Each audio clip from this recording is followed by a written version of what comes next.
I would be a fool not to agree to that. So I do. Here you are. You can go.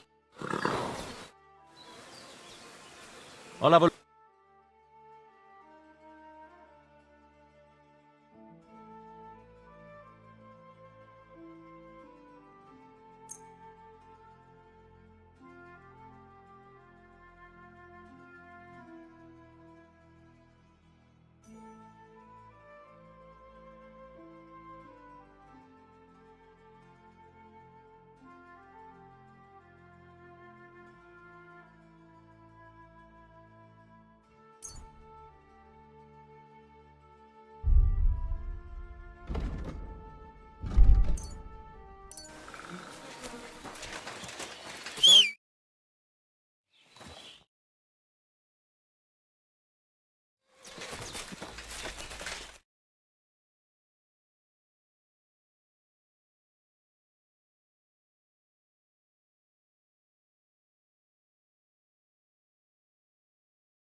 She just simply returned the the land from his house. Dead body stuck in the wheel on Sunday.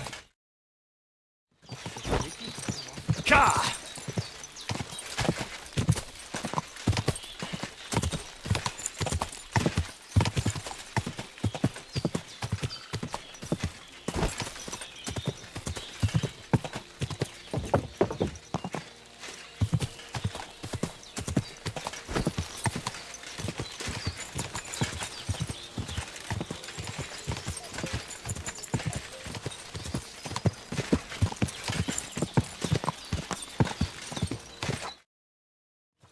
Go!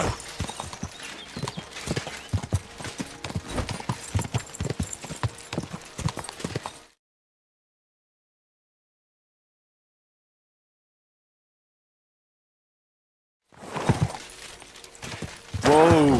Whoa! Huh? Oh! Attack! Come and help us!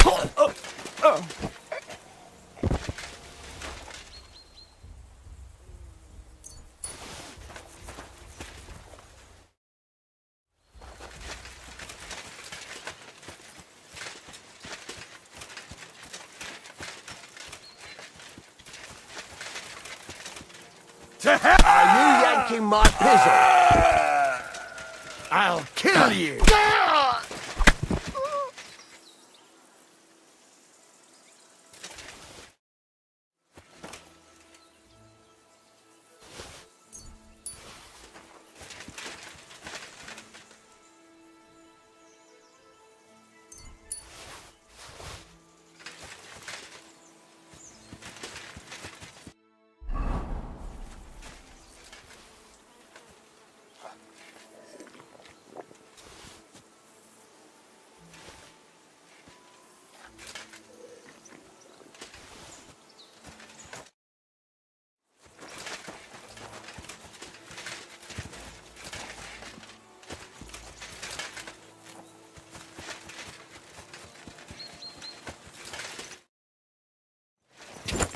Quick!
Ka!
What's going on, everybody? Mortem here, this time bringing you my review after 100% for Neverwinter Nights. Now, just to get a few things out of the way right at the beginning here, I like to review games after 100% to set me apart from other YouTubers, as well as give me some credibility. My Steam profile is public, you're more than welcome to check it out down in the description below. These reviews do cover much more than just the achievements, obviously, though. And if you check out my channel and you're not subscribed, first thing you'll see is an explanatory video on that subject. But that said, with Neverwinter Nights in particular, I think it's worth mentioning that quantifying 100% in any real capacity for this game is a very difficult task, because if you're unaware, Neverwinter Nights came with a set of tools that allowed users to create their own custom campaigns, as well as online servers, essentially, that served as small little MMOs, often referred to as persistent worlds. And just due to the very nature of that, it can be difficult to look at this and be like, this is 100% of this game. So when I talk about 100% for this, I'm primarily referring to all of the content that comes with the enhanced edition version of the game. And then I did go through and check out some of the extra stuff as well. But again, that stuff is kind of endless if you want it to be. From there, let's actually dive into this thing. So first and foremost, the original Neverwinter Nights was developed by BioWare and was originally set to be published under Interplay. However, Interplay kind of went under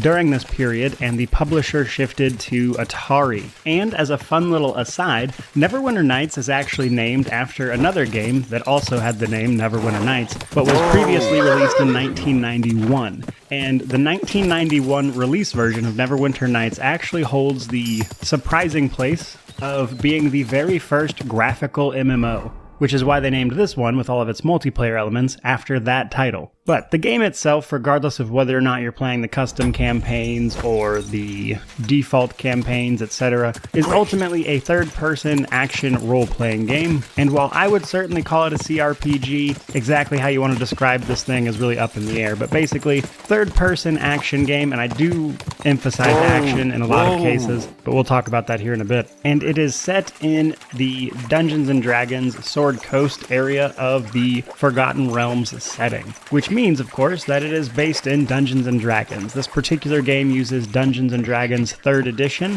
which is important because there is a 3.5 edition, which is what Neverwinter Nights 2 uses. So while in some regards Neverwinter Nights could definitely be considered more of a set of tools to make and play certain campaigns, etc., it nonetheless does have a lot of content that can be divided into a few different means. There are the default campaigns, which are The Wailing Death, which is the base game, and then there were two expansions known as Shadows of the Undrentide and then Hordes of the Underdark. Now, Shadows of the Undrentide and Hordes are actually both the same story. Hordes just continues where Undrentide leaves off. Then there are extras. These are just short little excerpts, really. In some cases, they're not even campaigns. They will let you do things like play as PvP. There's even a chess mode that'll let you mess around with using more companions than just one, which we'll double back to. Then there is the premium content. These are slightly shorter campaigns that you have to pay individually for. There are 6 of them, and you have to pay a couple extra bucks to use these. See, when the game originally released in 2002, after the expansions, I believe it was in 2004,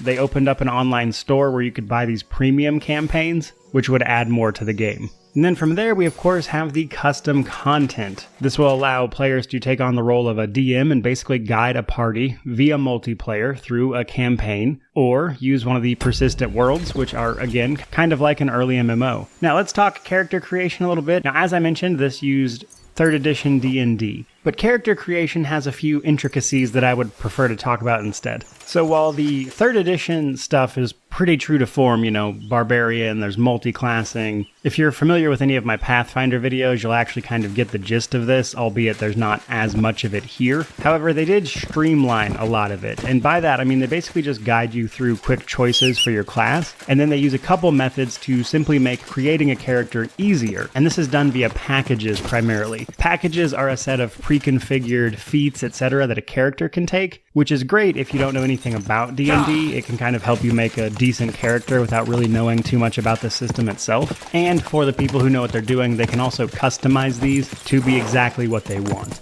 Now, on one hand, I think this is great for new players who don't really know the system that well. You can kind of just make a character without knowing too much about it. But on the other hand, the game doesn't really do a great job of ever teaching you anything if you go that route. So while it's great for new players, on one hand, on the other, it doesn't really teach you the system either. So there's no real learning curve because the game just kind of does it for you. And then the other thing I wanted to talk about for character creation was sub-races. A lot of times with this game, it is pointless to talk specifics because what you can't do in one campaign, another custom campaign will let you do. So when it comes to races, these are actually one of the points where that's a thing. So some of the custom campaigns will have race options, etc. available that other campaigns just don't because they don't support them. So when you click sub-race, you'll actually just get a blank text box that you're meant to type into. And basically you'll type in whatever sub-race you're trying to play as, and the campaign will either recognize that as a unique subclass with stat modifiers, etc., or it won't, which in my opinion is a pretty interesting way to handle that. From here, I want to talk about each of the kind of portions of content, as talking about them individually, again, is a bit of a fruitless endeavor in many ways, simply because without just straight up spoiling it, I can't really go into any great depth because from one campaign to the next, this stuff will change. That said, starting with the default campaigns. The base game is kind of blah, but it does get better as you go. So the base game sees you trying to save the city of Neverwinter from the Wailing Death, which is a plague. And while I did like the story and some of the characters, ultimately it kind of falls flat in a lot of places. So starting with the base campaign and all the default stuff, it's incredibly combat heavy. There's very little chances to roleplay in the base campaign, and ultimately they added a lot of filler that's really just combat. It's a 4-chapter campaign, but you really could have cut out like half of the 2nd and 3rd chapter, rolled them into one, and wrapped the story up much faster. A lot of it is just there to pad it out. And again, that padding is basically you just fighting hordes of enemies. And you have to fight them by yourself, because in the base campaign, you can really only have one companion with you, unless you're a mage using like a familiar or something. And then we get to Shadows of Undrentide. Big step up in quality here. The story overall was much better, it's a little snappier, there's not so much filler content, and honestly, it's just a lot more interesting. And then we get to the best part of the base campaign experience, and that is Hordes of the Underdark. Hordes of the Underdark is actually a direct continuation of Shadows of Undrentide, and while it's certainly not perfect, it is heads over tails better than the other two. It will allow you to have multiple companions with you. You can actually make decisions that will affect the story and the outcome, so you can roleplay as well. And there is a lot of combat, but at least you can also roleplay. And the worst part about Hordes of the Underdark is really just that, like the rest of the game, it is aging, and it is starting to show its age. But comparatively speaking, Hordes is a really great experience that honestly stands up mostly pretty well, whereas the other two are definitely a little lackluster overall. But Shadows of Undrentide is much better than the main campaign as well. And then from there we have the extra stuff. This is mostly just like features, really. Like I mentioned, there's like a little PvP arena you can take part in. There's little short stories where they tried some different stuff. There's a chess match one. Interesting overall, but they don't add too much to the overall experience. And then there's the premium stuff if you really want to pay the extra few dollars to check out the premium modules. Ultimately though, I don't get the impression that this was ever particularly popular, and in 2015, they actually shut down the the original authentication servers for the premium modules, basically the internet connection required to prove that you had paid for these modules,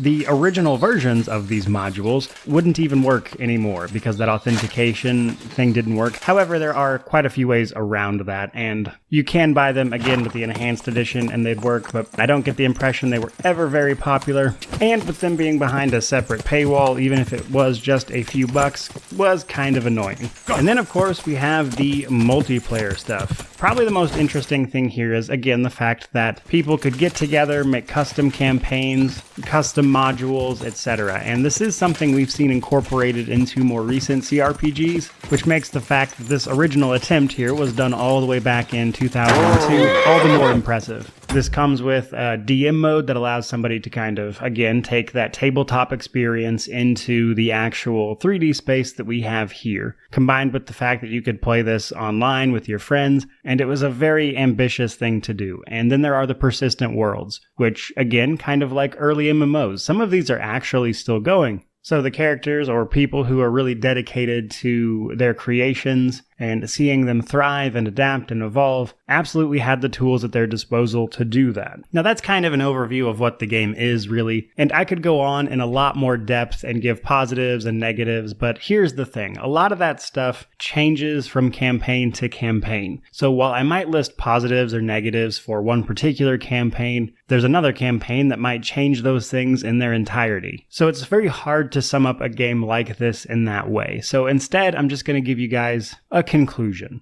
Neverwinter Nights is an incredibly ambitious piece of history that I think people should check out. The enhanced edition is $20. It looks a little nicer. A lot of the multiplayer stuff has been restored. It never really went away, but you had to jump through some hoops to get it to work. And ultimately, the enhanced edition is just a convenient way to check out a very classic game that had a fairly enormous impact on the genre that prior to this point I hadn't really experienced, so I'm very much so glad I went and experienced this for myself, and simply for no other reason than that, I would recommend people check out this game. And honestly, with the wealth of content available, you're likely to find something you enjoy here. Though I do think it's worth a mention that even with the enhanced edition, the game is starting to show its age quite a bit. And while for the most part it does still hold up remarkably well, all things considered, keep in mind it's starting to show its age, and there are a lot of newer games that have done these things a bit better. However, I can see why people are so attached to Neverwinter Nights, especially given the time it released all the way back in 2002. It really is a remarkable game for what it is and what it tried to be. And in many ways, it was more of a tool set that gave power to people to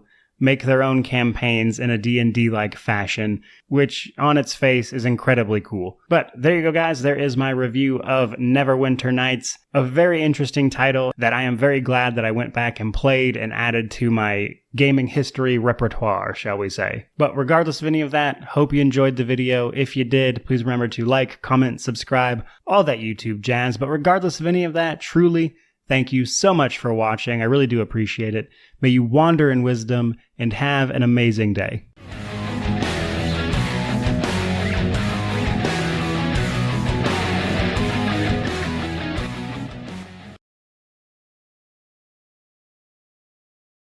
Couple quick notes. In the early game, because of the way the system works, melee kind of dominates. Anything that casts spells is typically very weak in the beginning, but by the late game, they tend to dominate everything. Pains and the fact that you can do multiplayer and stuff is really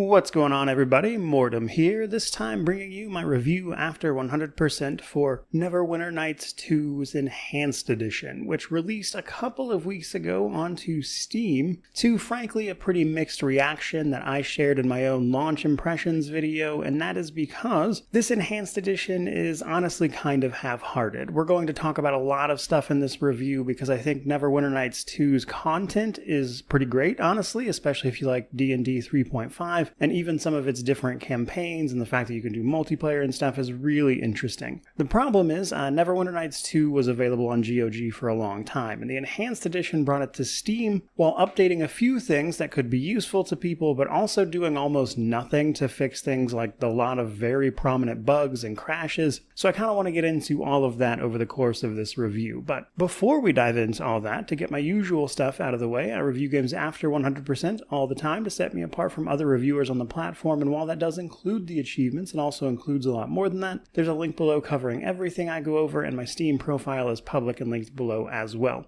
Now, in the case of the Enhanced Edition here, I did not receive a review key for this. I did in fact pay for it when it released, and I actually have owned and played the GOG version, which I also paid for previously as well. This review is going to be a bit of an odd one because there's a lot of what I'm going to go over just being what Neverwinter Nights 2 is and why I think it's a great and interesting game to play that is worth people's time. There are other parts of it where I'm going to explain why the Enhanced Edition did very little, and in some cases it did some good things, like for instance bringing the game to proper Steam Deck support, which was very hard to set up previously with the GOG version. The fact that this version also brought the game to console, so it's not meritless, it's just very half-hearted in its implementation. With that in mind, and covering everything I want to go over, there are definitely going to be some things I would probably consider a spoiler in this video. If that is a concern for you, perhaps consider just watching the launch impressions video. It would probably tell you most of the stuff you need to know without getting too deep into the weeds of it.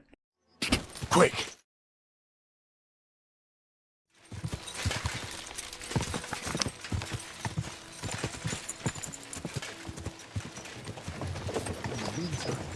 Birds picked out his eye. Whoa!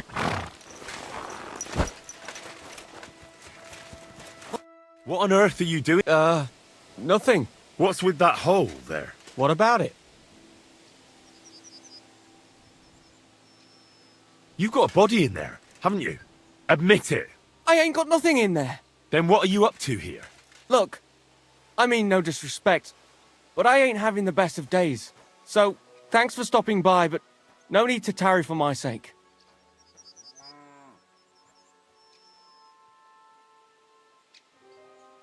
Is there anything I can do to help? I think not. But thanks anyway. Come now. You surely won't turn down a helping hand. What is it you're up to? You're a stubborn one, aren't you? But alright then, listen up. I'm Bolek. And I'm Henry. See, what I'm doing here is, Sakura. How to explain this? Well, it's just... the hand of God dragged me here to look for the Holy Grail. And what is this Grail? The Grail! Christ's chalice! I don't know about that. The cup that Jesus and his disciples drank from at the Last Supper. He served them wine from it, and his blood flowed into it when they nailed him to the cross. The greatest... Oh, I see. And why in God's name did you think something so precious would be here of all places? Because I met this old monk the other day. He wasn't entirely right in the head. He kept muttering to himself and looked the worse for wear. Not a pleasant sight, but I felt sorry for him. So I shared some wine and a piece of bacon with him, and he gave me a parchment with writing on it. You can read? Of course I can't read. I don't have time for that kind of tomfoolery. But I know a scribe over in Kuttenberg, and he read it to me. And what it said near knocked me on my arse. Let me guess. Something about the Grail. Aye!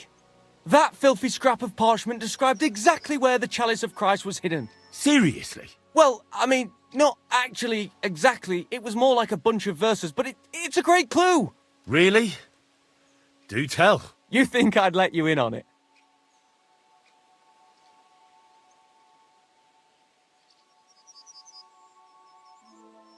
Maybe I can help you. Bones, holy relics, buried chests. Wouldn't be the first time I ferreted something out. You've found stuff like this before? I sure have. I've got a knack for it. It's pretty much what I do. Sakura. Maybe I really am missing something. Fine. The monk gives me this parchment and it says, "From 2 magical mountains, gazing to the heavens. Like a thirsty pilgrim I tread the trail. Across the verdant valley to Land's End. There shall I drink from the spring that will not suffer my breath to fail."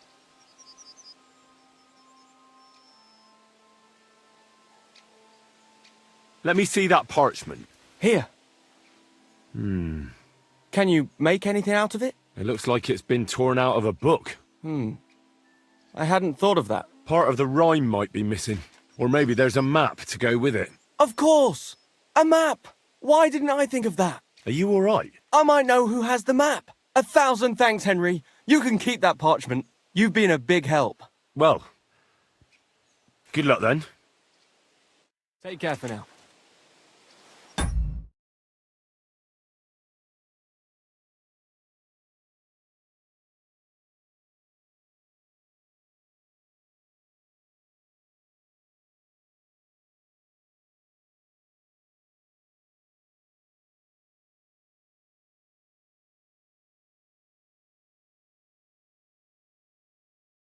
Now, talking specifically about the 100% for this game, most of the achievements that they added to the Steam version were all pretty basic stuff. Like almost all of it you're going to get just by doing the content alone. There's not really anything too special in there. Basically just clear the main campaigns and you'll get 90% of them. I would say the only one that is really worth mentioning is the Neverwinter Night achievement, which is the achievement for doing all of the main campaign and expansions on hardcore or above. Hardcore is a rule set you can enable that is one step above normal, that is actually going to enable friendly fire. But what's more, you don't actually pick your difficulty when you start a campaign. Rather, this is a sort of blanket option that you have to set from the main menu that then goes into effect when you start a campaign. And I think you need to know that if you're trying to get those achievements. Other than that, that's again pretty much the only hard one, and the only real thing there that you need to know is how D&D 3.5 works. And you honestly don't even need to be that great at it because of the way the campaigns are made. Most of them are a little on the easier side anyway, with the exception of a couple of fights here and there. But you can also just save and reload freely. It's not like a literal hardcore one save mode, so it's not that bad, all things considered. From there though, let's actually start talking about the game itself. Neverwinter Nights 2 is a very unique game for a lot of different reasons. My personal favorite is that it utilizes Dungeons & Dragons 3.5.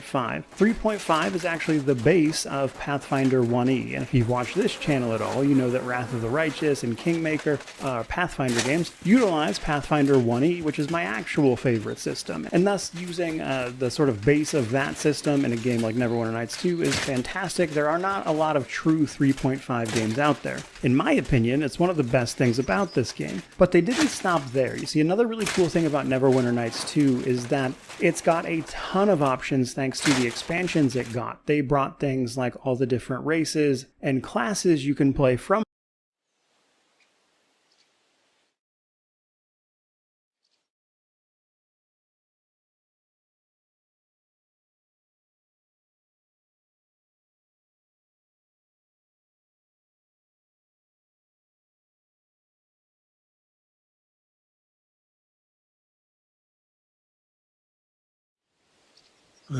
Didn't you understand? Like I said.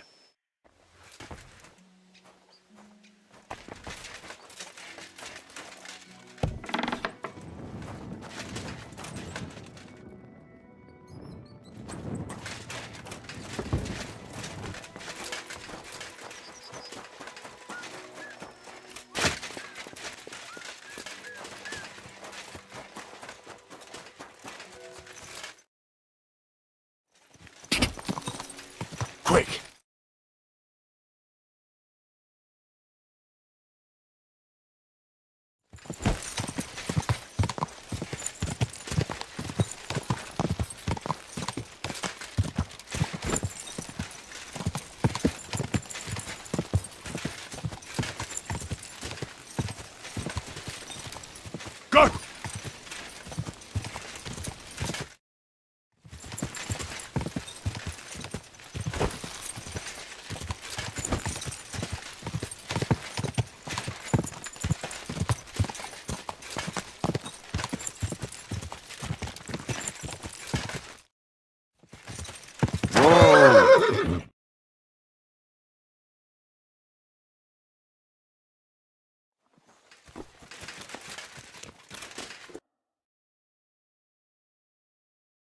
God bless. Nothing for your life. God bless you, sir.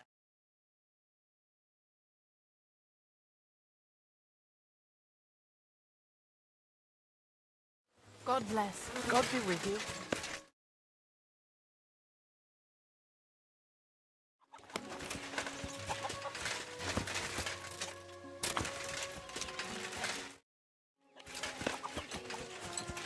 I wish you a pleasant day.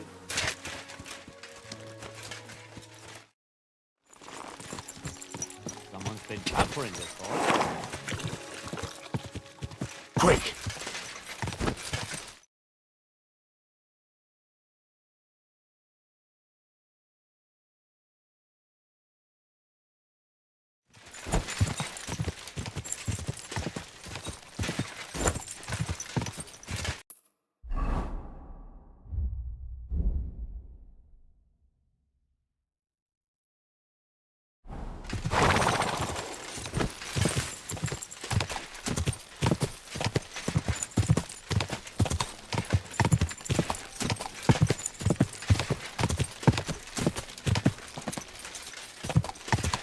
Whoa!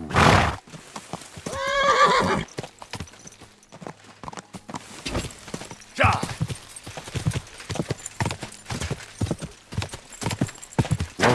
Whoa!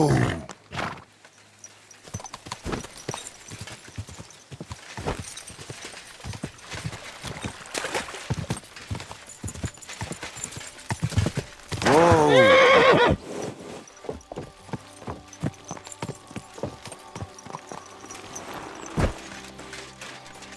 My respects. Heavens, that mane. What a pretty colour. Gamekeeper Vostatek from Takov sent me here. You were sent by Vostatek? Yes. He hired me to find and catch poachers in his forests. That job's done. So he sent me to you. He said there's something I could help you with.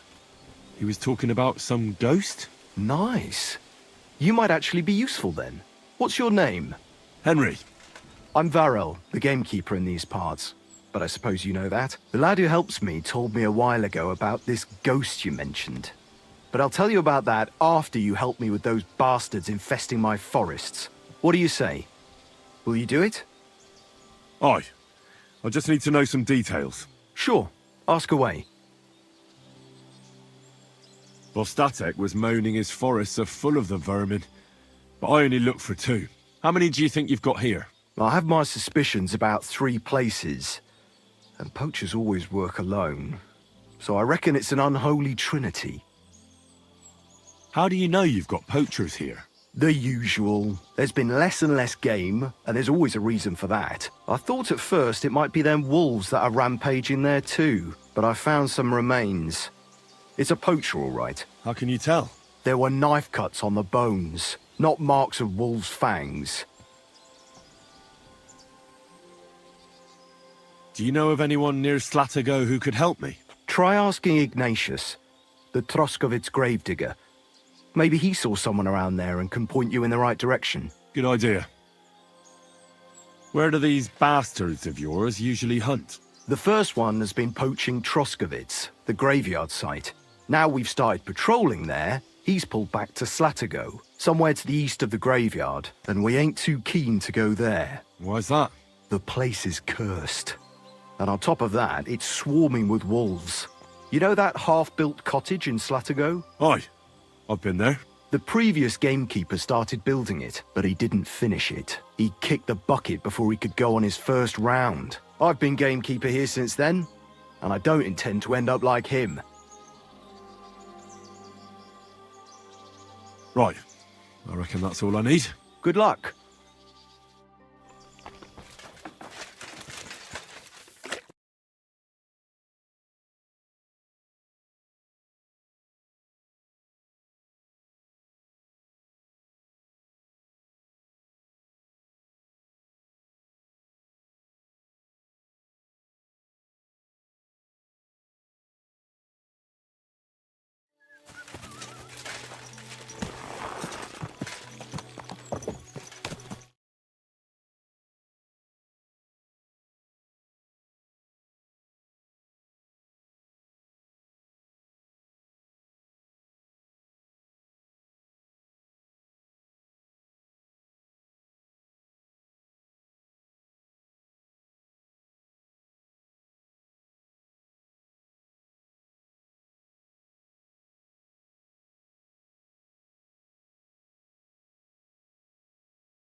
Go!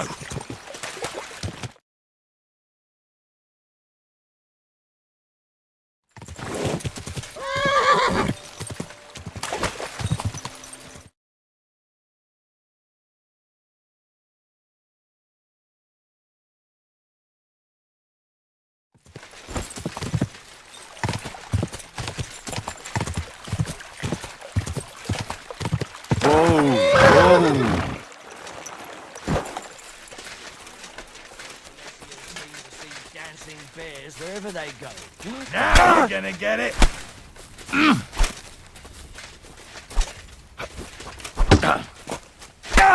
What do you want? Wanker!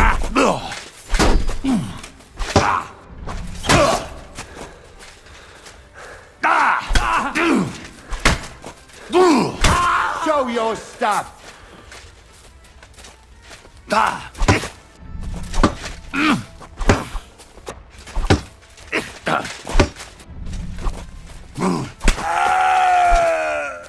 What do you want?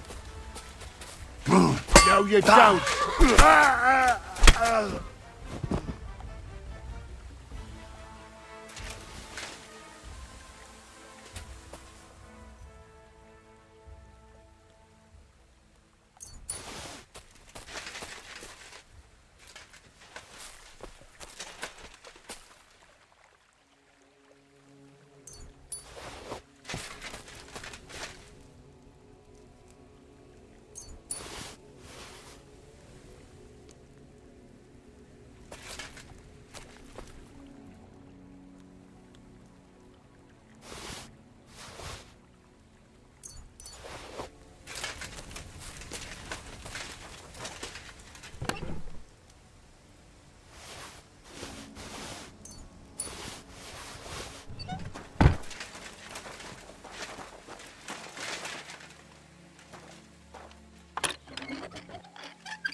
Traveling in a freighter combi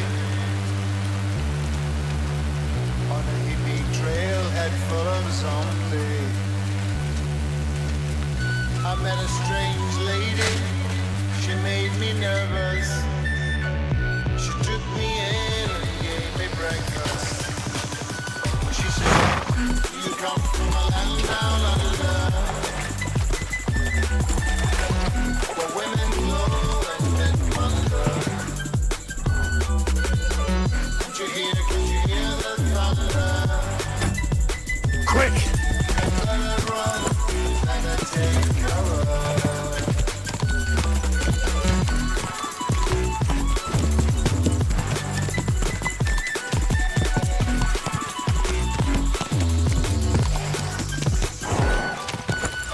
Buying bread from a man in Brussels. He was 6'4", full of muscle. I said, do you speak my language?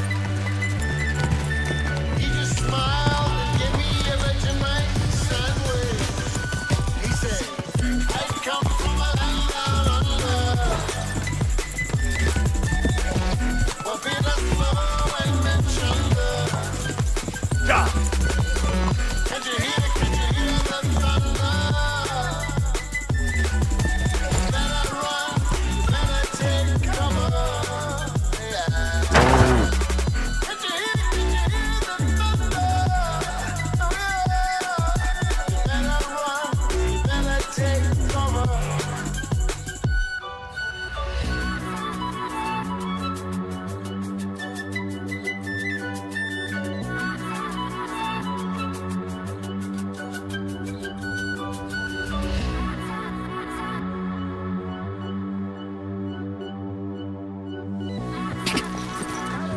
Good people, come and see a swindler, a butcher who shamelessly cheated his neighbors and sold them rotten meat. Come and take a good look at him. This villain is guilty of using faulty scales and giving his customers less than they paid for. Demanded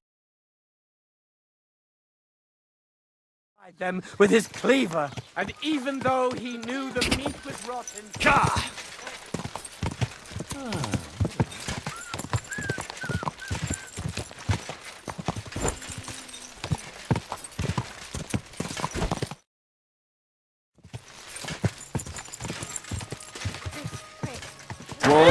Whoa!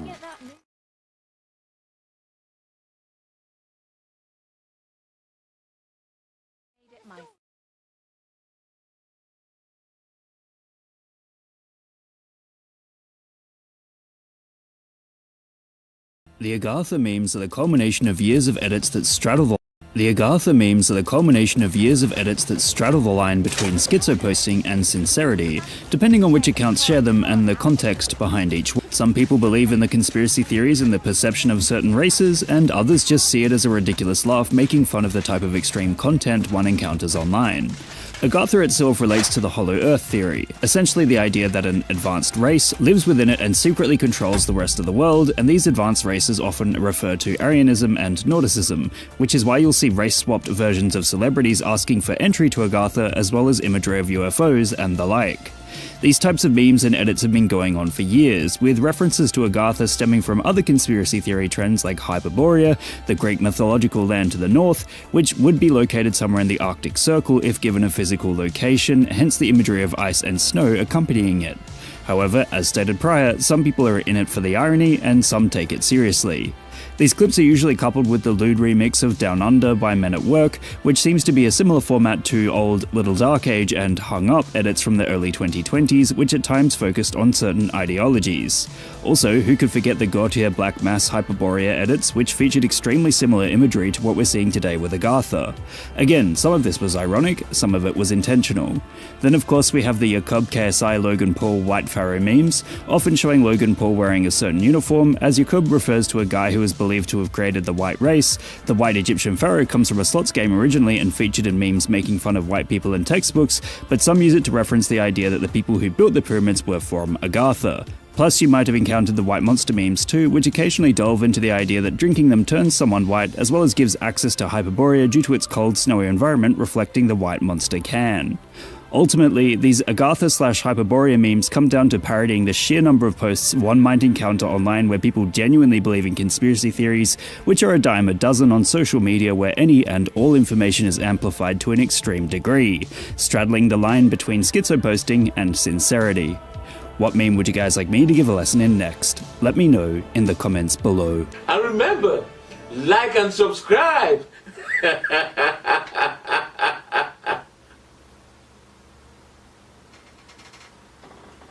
Or else.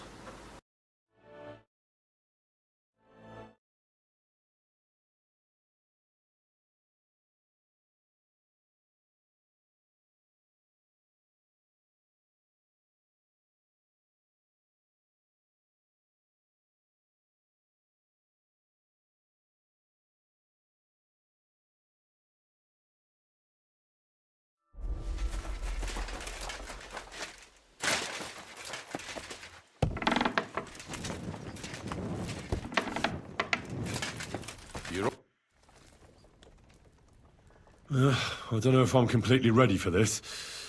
But let's get going. The dew is still on the lake. You don't need your horse. In any case, Heavens, hop on the wagon and snort. Did I bring that stuff? Aesop? Got it all.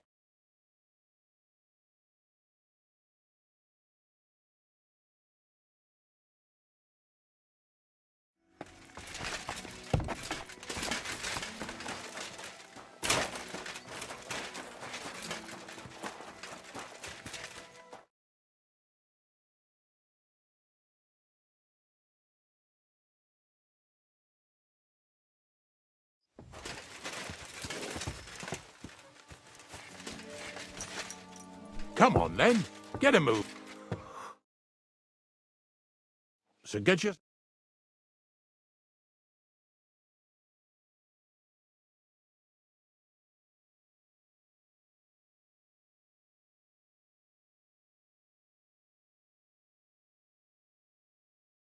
You don't want to have anything to do with them, do you? Maybe you heard what they say. Don't sell short measure, not that. He looks out for his reputation, but his helpers have been seen often in the villages after dark, looking fishy. Or during the day, in the pillories. Don't that Bonnie of yours belong to that gang too? Unfortunately, she does. Crazel ordered Bonnie and her accomplice Zinnek to scrape saltpeter off the walls of the sties. And when they had a chance to loiter about in the yards here in the region, well, they made good use of the opportunity to line their purses. Ay, ay, ay. What have I gotten myself into in my twilight years? Lower Samine's a thorn in the side for a lot of folk. Some on account of the competition. Some is just rubbed up the wrong way by that Crazel. Either way...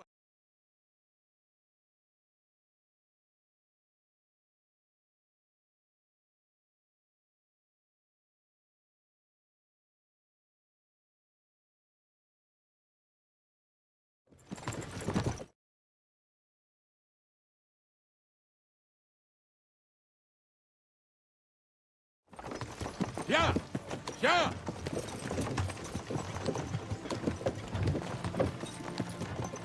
Whoa, boys! Whoa! Come on! Come on! Are you deaf? Oh, they're acting stubborn again. Now listen, Henry. Here on the left side, you'll see the ruins of a cottage that's been abandoned for a few years. It looks mysterious. What treasures might be hidden there? You'll soon see. I have a trap set inside the cottage. I wanted to lure a wolf into it, but that didn't work out. Necessarily. So hop in there and bring it to the wagon. Finally. At least we're not blocking the road too much.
Oh, Jesus, what a stench. Better quickly throw it in a sack and take it back to the wagon.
Haven't you and your lackey stolen enough already? What do you mean already? Hey! Put that carcass down and get over here. You hear me? What's going on, Ignatius? Ah, I'm trying to explain to these fellas we've got nothing to do with no thieving around here. They should go to Lower Samine to complain. Two stinking pieces of shit was sneaking around our sties and cellars and lining their purses with silver too while they was at it. Some scruffy and dunger. You must be scruffy, eh? I'm Henry, and those, names mean nothing to me. Like I said, if it's rotten carrion they're after, they should have come to me. A passion for knacking is the only thing we have in common. Is that so? So prove it then.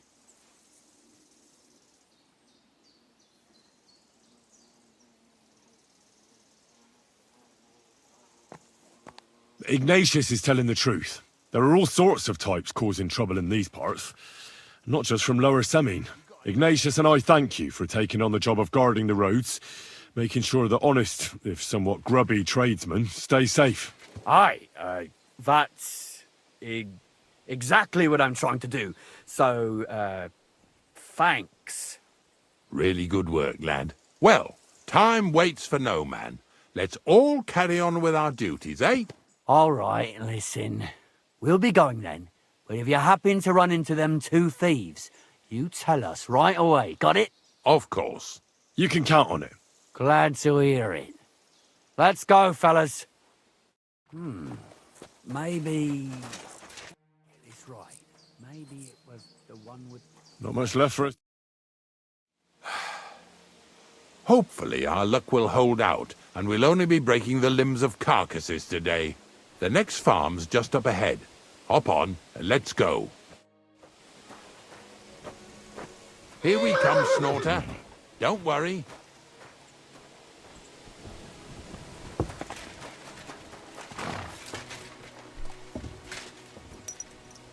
That was just a kind of little favor for me.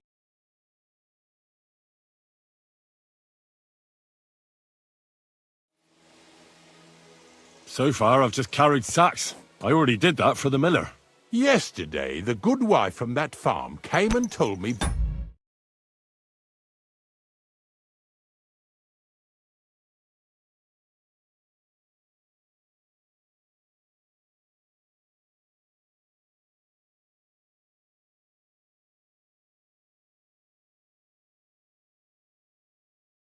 both their pigs died. So we'll scoop them up and haul them off. I mean, you...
scoop them up and haul them to my cart. She says it was a curse.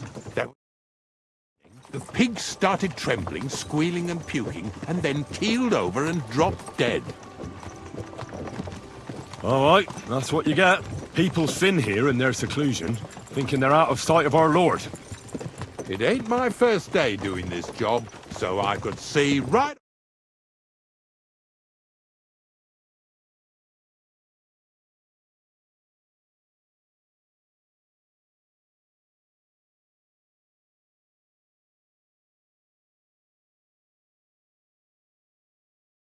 You ought to go and take a look around there.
Ring really is.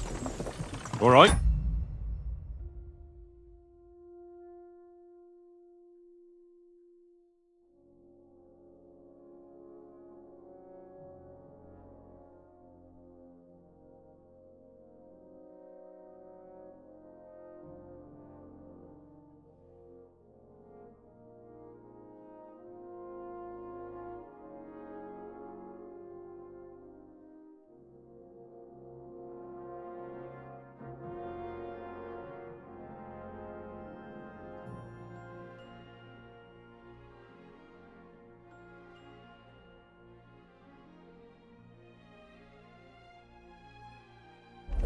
I'll see.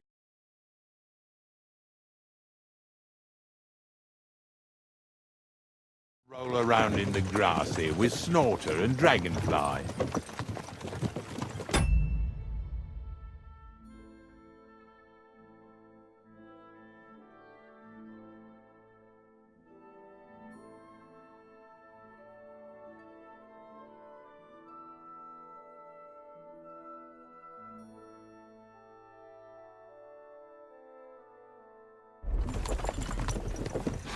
Lazy bones.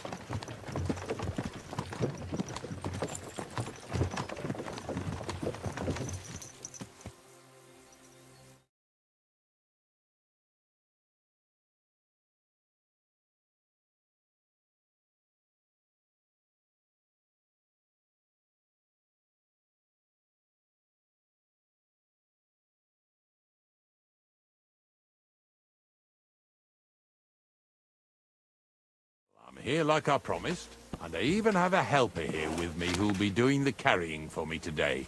Poor fellow.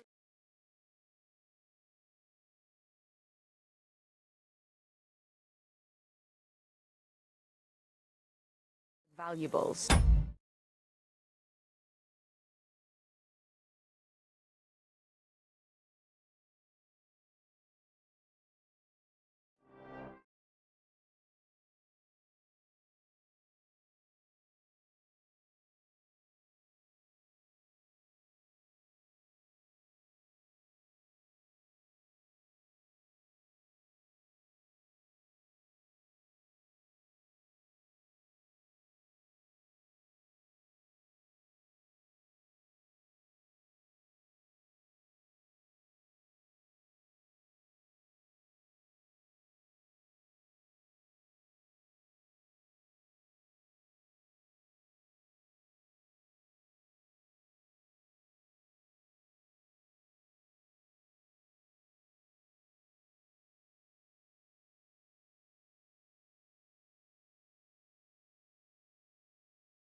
This one's honest. He might even take a look to see what was troubling them pigs. At first, I thought it was that beast of Visar's that done it, but the pigs weren't bit.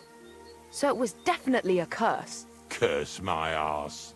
From what you said, it had to be poisoning, but it's hard to say from what. But we may just find that out from Henry here. And as far as Visar is concerned, I'm headed there next. I have the stuff with me. But make...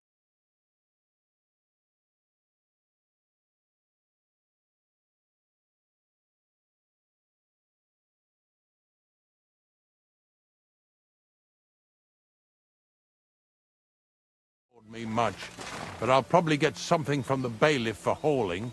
Well, I wish you and your helper lots of luck today. May God bless you. You too. You too.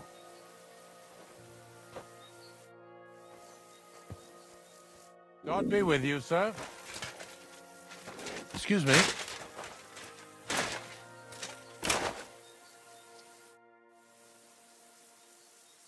Farewell, my friend.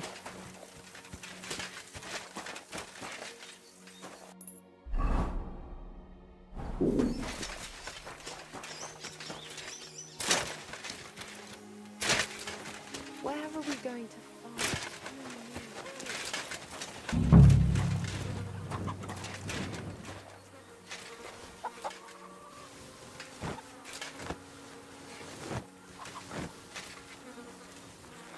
Yeah. Ugh, and another.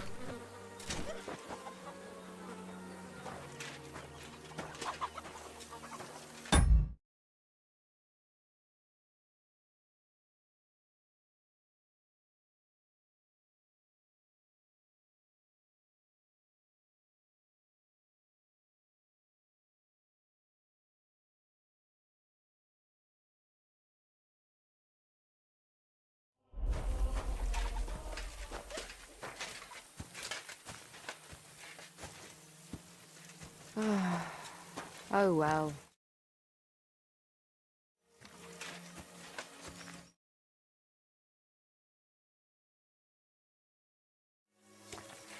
Poor things. A waste of good meat.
Pretty hefty, hey? They live like royalty here.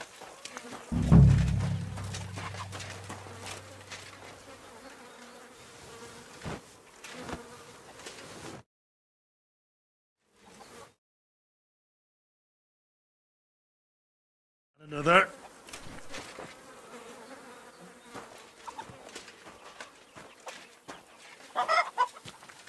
Where are we going to find 2 new pigs? More money out the window.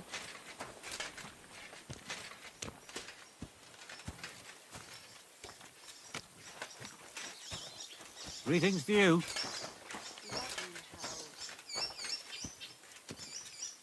See, you can do it.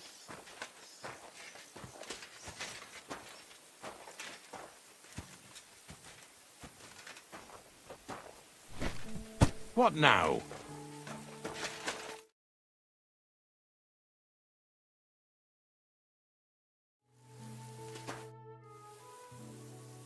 I took care of the carcasses.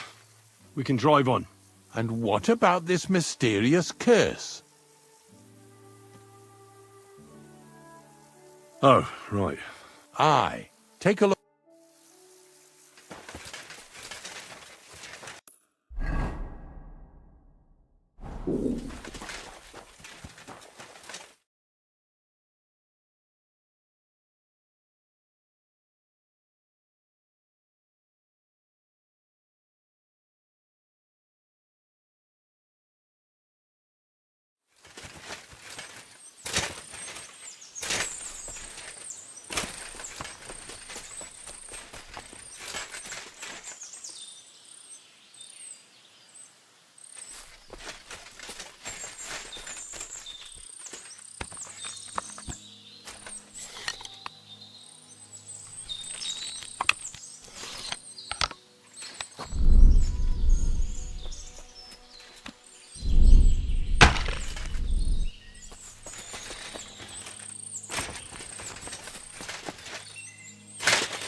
Those pigs came here to drink.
Oh, I'm as hungry as a wolf.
Do you want to keep going or not?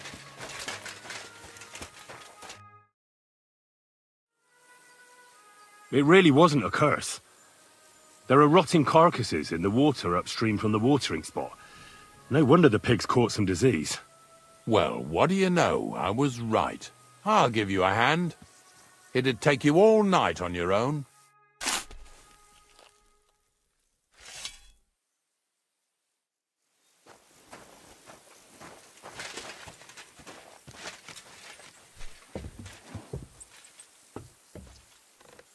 What now?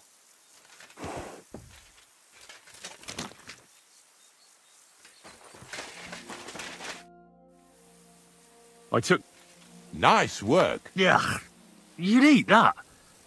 They've been lying there God knows how long. But nicely in the cold. There's nothing wrong with it. Anyway, you won't be eating it, so don't worry about it. Let's keep going. Lads, seeing as how you don't obey me, you're surely horsing around today.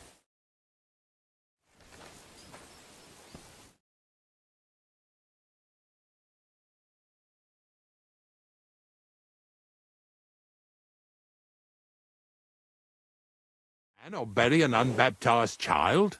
Well, ever since I started working for the miller, all I did was carry sacks. The sack makers here in the region must live like kings. Of course, it could be a lot worse. I like having to carry sacks full of thistles. Now listen to me closely. You won't be carrying anything at the next farmstead. Instead, you'll have to make one carcass there. See, the work of a knacker ain't just about clearing away dead animals. Now and then, you've got to put down some creature, so it don't suffer. Or, like today, to put it down so everyone around it don't have to suffer. In this case, we're talking about a dog. Well, what can I do? But I doubt I'll feel good about it. That cur belongs to the greengrocer, Visar. I've heard they're both pretty fierce. Don't draw too much attention to yourself at the farmstead. I'll give you some Aesop potion to drink first, and some meat and bane. Soak the meat with the poison and throw it to the dog. He'll probably be locked in a pen somewhere. As soon as it's done, we'll disappear before anyone notices anything. I got paid well for it from the neighbors, so don't fuck it up for me.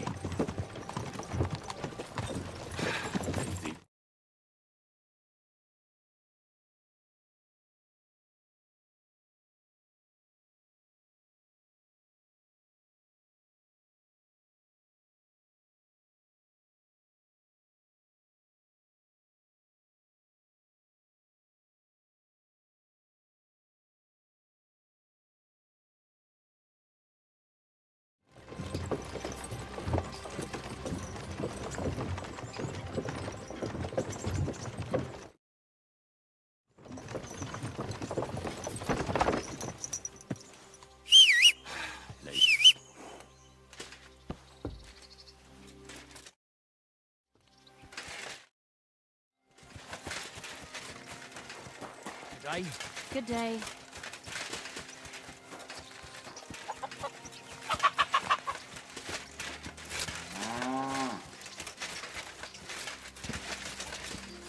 Sakra! The dog isn't here. The door's open. Where did he run off to?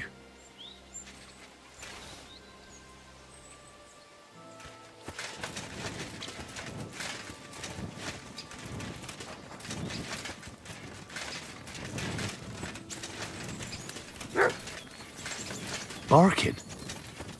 He's coming from over there.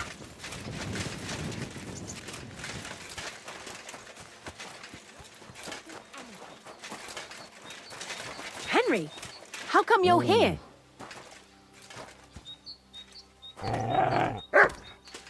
What are you doing here, Henry? Our Father, who art in heaven, hallowed be thy name. What are you doing here? I apologize. What? Bonnie? What are you doing here? What are you doing here? First, tell me what you're doing here. And how come you're with that beast? He's no beast. I came here to save him. You mean steal him? For him, it'll be a redemption from that horse and master of his. I'll take care of him, in place of my poor dead sniffer. Bonnie... The gravedigger sent me to kill the dog. He's been paid to do it by the people whose livestock that beast killed. It's the last thing I need to do before he shows me the pit. It's not the animal's fault. When Zenek and I were here last, I saw how old Vysarik treats him. He doesn't give him food, he abuses him. With a master like that, he won't last long. You wouldn't kill a dumb creature just because its master is a sick horseman, would you?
Well, you don't have to convince me. Ever since the gravedigger told me to do it, I've been trying to figure out how to save that dog. If you want to take him, I won't stop you. You're a much better Christian than I thought you were. I'll take him to the lair. We'll meet there. Hurry off now, before someone sees us together. Come on now, boy. You'll like it in the lair.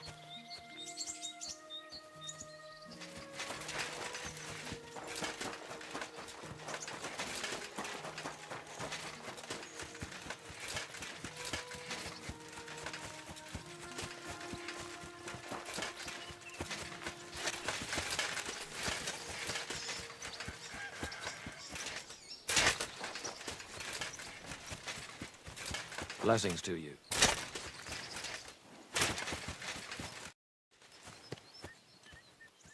It's taken care of. Taken care of?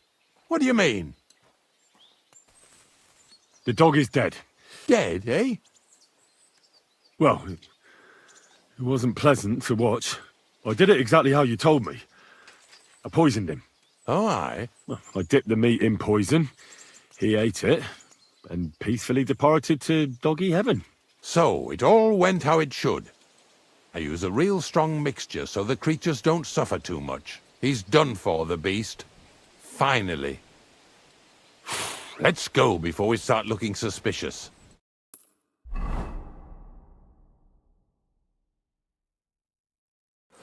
So this is it. This is the pit. Slowly, boy. Slowly. Have a bit of respect. Death always deserves respect, whether it's people or animals. I was expecting some huge hole in the ground. This is just some hollow. 3 piles of earth and that's it. 3 huge piles, you mean to say? True, it used to be one big pit. But then I found out when you pile up carcasses in smaller pits and throw some wet hay between them, it all rots better. And the better it rots, the more nitre you'll have. Are you going to take some right away? I won't. The miller will probably send some people here. Well, they'd better not dig it all up. That'd disturb the natural balance, see? And soon they'll find out there's no place to find saltpeter. Well, I reckon I'm delaying the inevitable. I'll still have to taste it. You're going to taste it? It's the only way I can be certain it really is saltpeter. God's nails. And they say I'm disgusting. Wait a moment. I've got a reward for you. Just so's you don't think old Ignatius and his even older nags is ungrateful riffraff. Take it as a thanks for your help. Maybe you'll take over my trade one day when I'm pushing up daisies myself. Who knows? Maybe that'll really be my fate. I'll live at the cemetery, build piles of carcasses, and eat bread with saltpeter. Here's something that'll definitely come in handy if you ever need to go through all this again. Either with me or somewhere else. Thanks. Taste it then. Get to it. This I have got to see.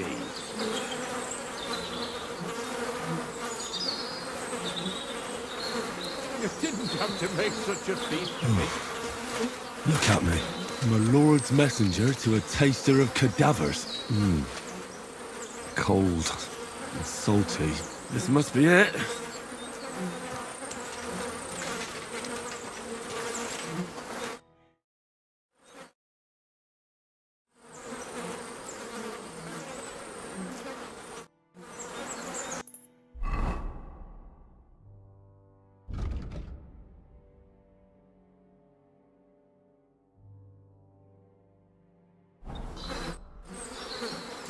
I'm looking for a poacher in this area. Have you seen anything suspicious? Not a poacher, I'm afraid, but more wolves than you can shake a stick at. It's mighty odd how many of them are wandering around here. I wouldn't be surprised if it was down to some sloppy poaching. Any idea where I should take a look? Right behind the cottage, there's a little path lined with boulders leading towards Slatigo. Follow it into the woods and take a look there. The Slatigo forest ain't that thick, so you won't get lost. It's nothing but rocks, really. Thanks.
Greetings, Miller.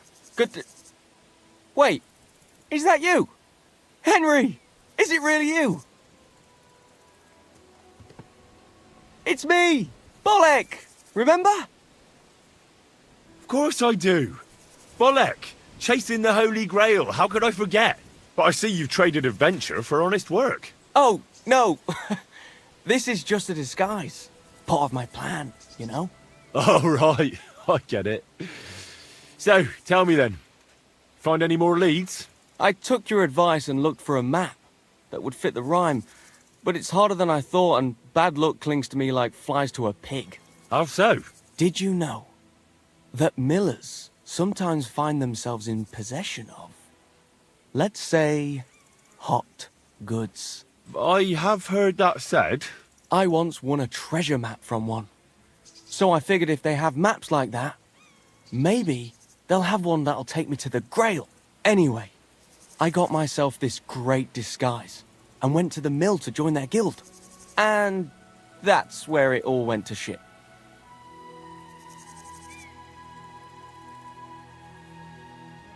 I'll wager the Miller told you to bugger off. Far from it. He said he'd let me in on all their secrets.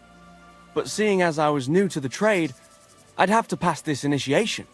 Then, he hands me a little broom and says I have one night to sweep the mill until there's not so much as a speck of flour in it. Have you any idea how much flour there is in a mill? I can imagine. Well, what could I do? I just got on with it. I toiled like a fool all night. I did. But I didn't even get as far as scrubbing that, you know, that thing that turns round and round at the mill. And come the morning, the miller and his hands laughed and let the dogs loose on me. Backbreaking it was.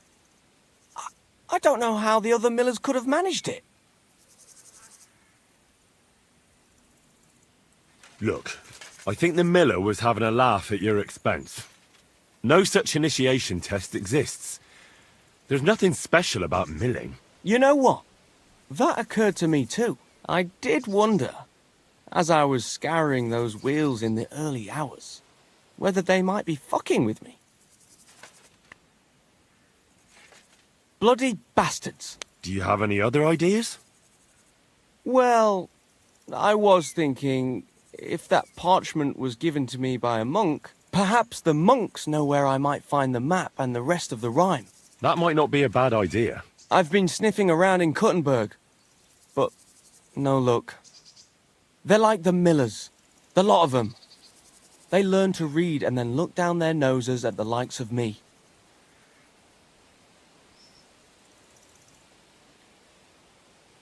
Not all of them are that bad. I know this priest who's, well, let's just say he's not your typical priest.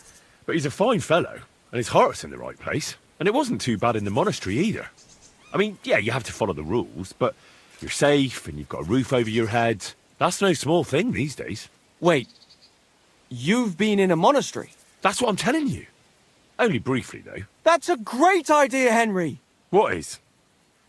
I mean, if I could just sneak into the monastery, I might be able to find something out. You've got to help me. How can I get in? Do I need one of their kutuks? Or whatever they call them rags? I'll find one. I'm a master of disguise.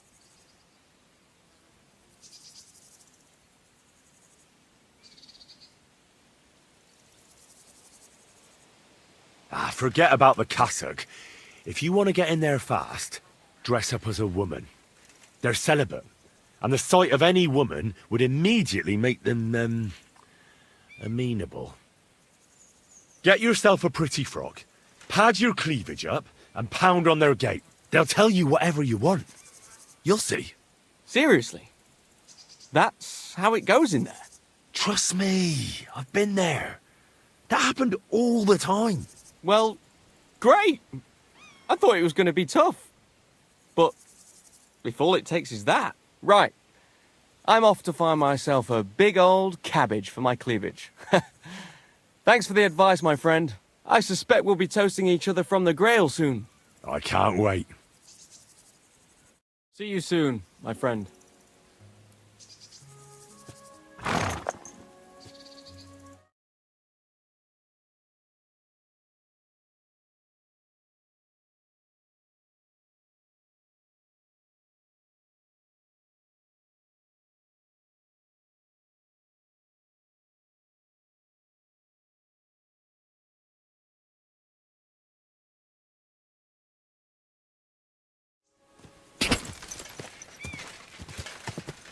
Quick!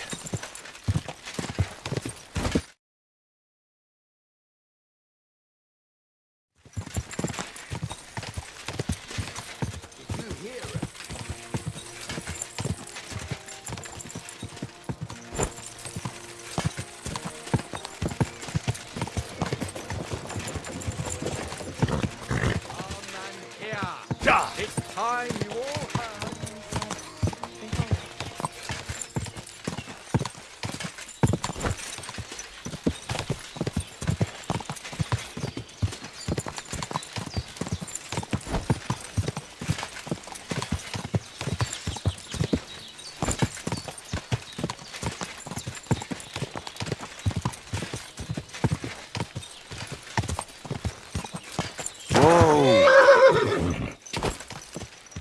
Quick!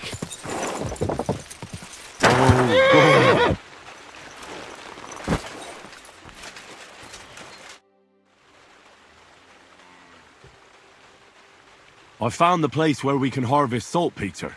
You just head out of Troskovitz towards Apollonia, carry on alongside the road, then head off it at the right spot. Only it's not a pit, it's 3 piles of earth. The gravedigger Ignatius drove me there himself. And is it the real stuff? Did you taste it? Yeah. And I hope I never have to do that again. Ugh. I think the experience has changed me forever. Oh, come on. You whine more than Zinnik. It's just commonplace salt. I was hoping it'd be closer. To go all the way to Apollonia. If I sent 2 wagons, that should be enough. What should I do?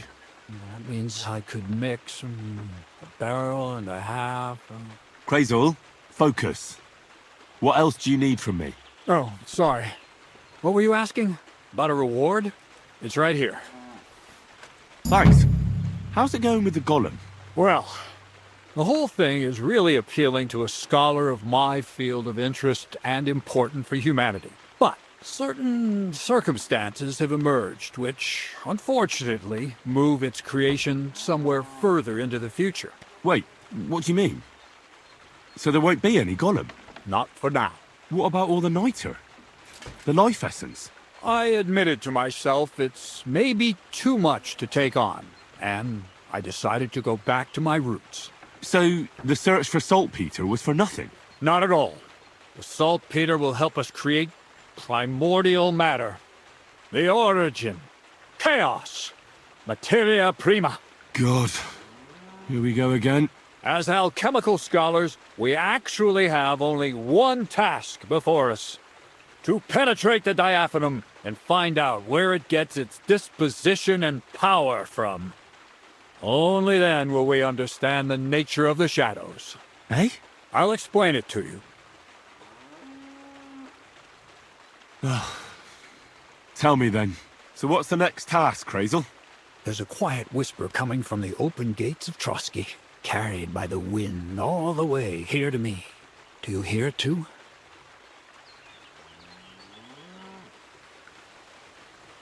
No. I reckon my ears aren't that good. Scribe Erezim received a chest from Prague, and in that chest... Hermes Trismegistos' document? No, a book. And from an author even more venerable than Hermes. It's thin, with a sand-colored cover, embossed. Ordinary at first. A treasure inside. You might say it's a kind of alchemist cookbook. So you're gonna have me go and pick some locks at the castle, eh?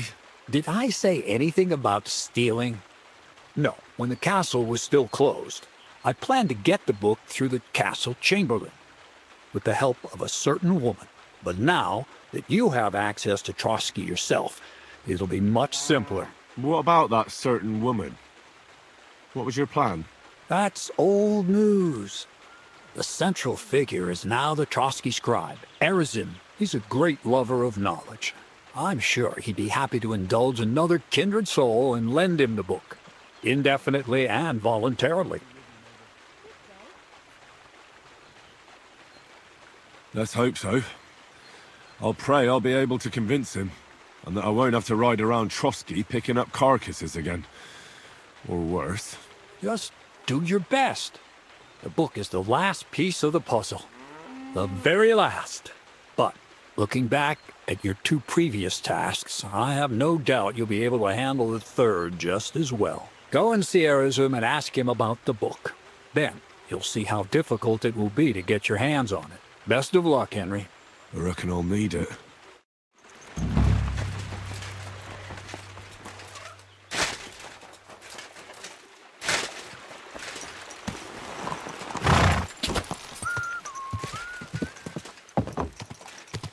Quick!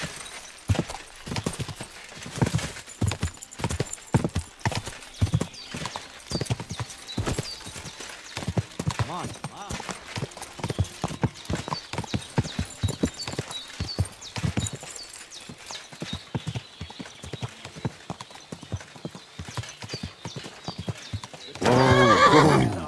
And cut it off!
You're mine!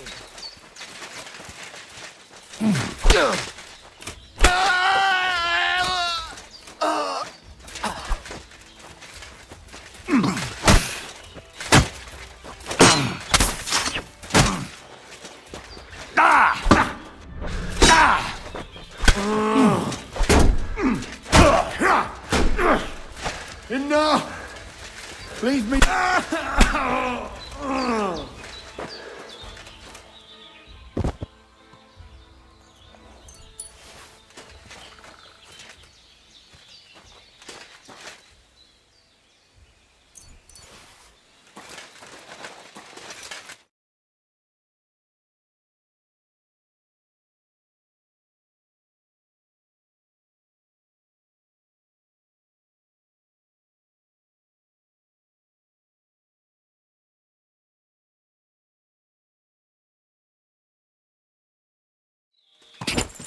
Go!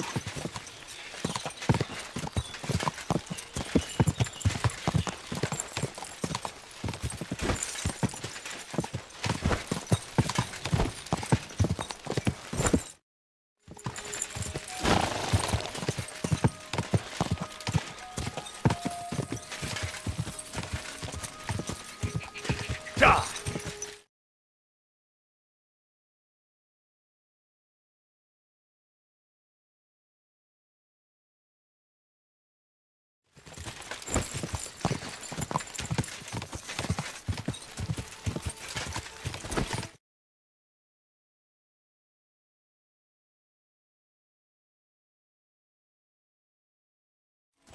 Quick!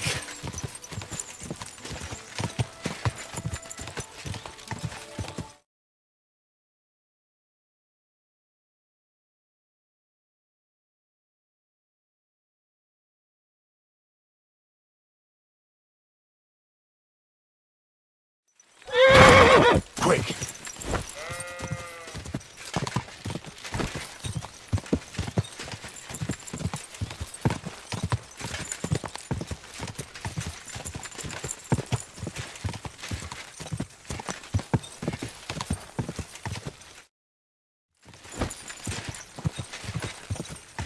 Quick!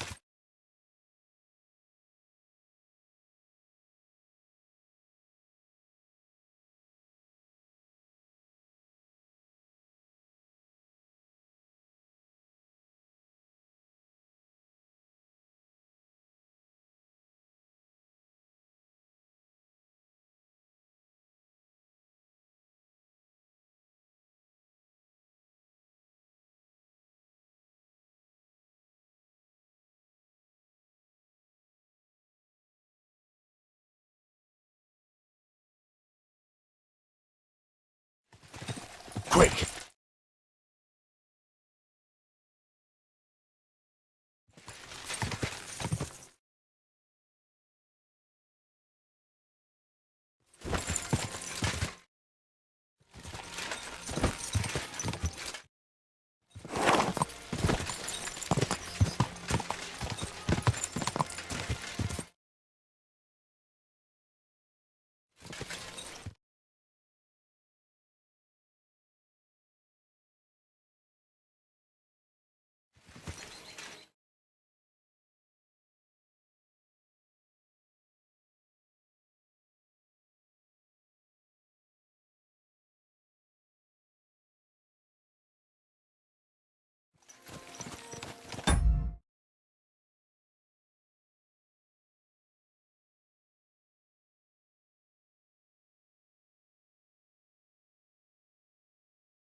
Go!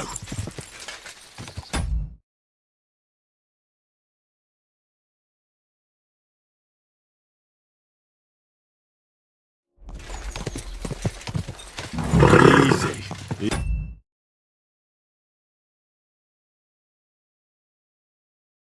Easy. Nice and slow.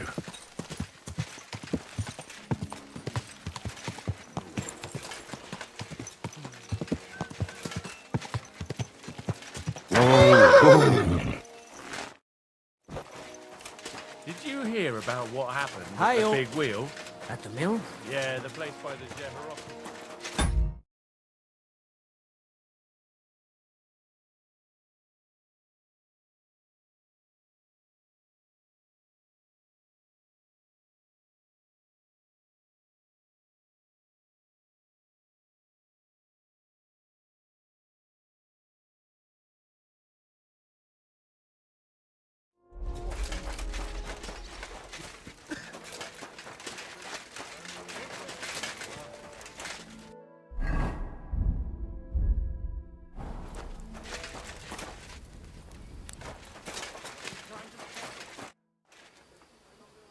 Farewell, sir.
Would you repair?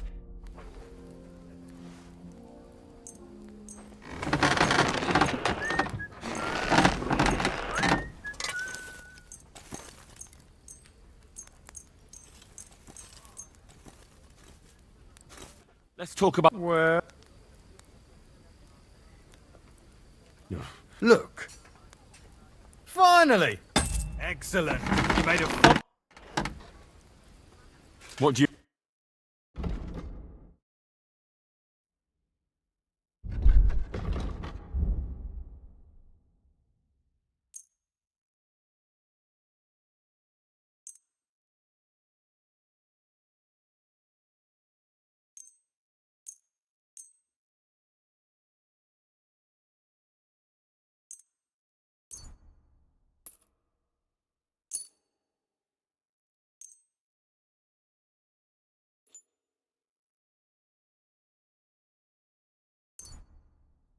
Word about the price. Where?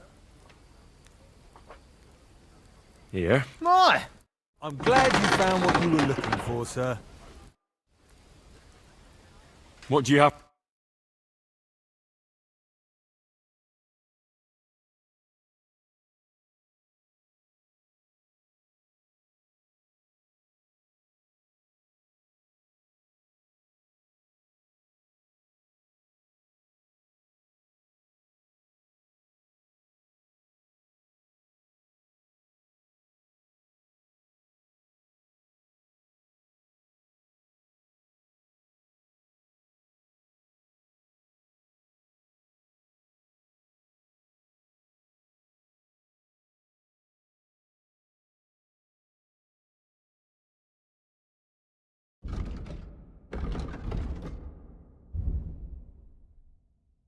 Nothing to your liking, sir?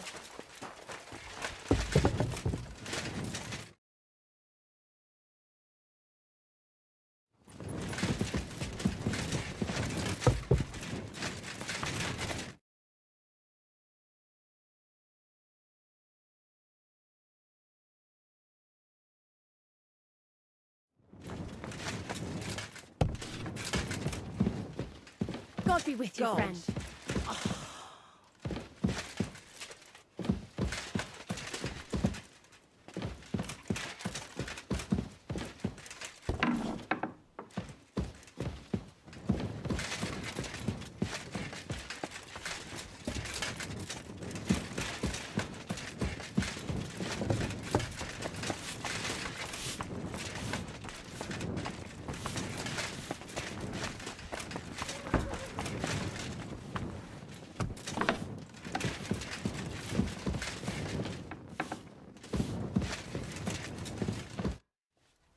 I heard some interesting books from Prague have arrived at the castle. There's one I'd like to borrow.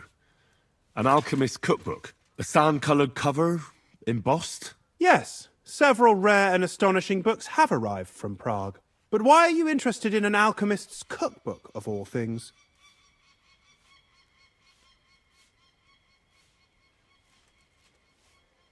I've heard there are some interesting ideas in it. Every alchemist is in dogged pursuit of wisdom, especially those from Prague.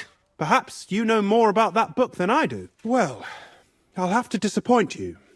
Lord Nickvard Libak helped me sort the new books at the time, and the one you're looking for caught his attention. He left with it before I could even discover what it's about. All I remember is the author's initials, B.B. I'm fairly benevolent when it comes to lending books, and I appreciate Nickvard's help, but he's had it borrowed for an excessive amount of time now. I'd like to ask him to return it, but he's been avoiding me.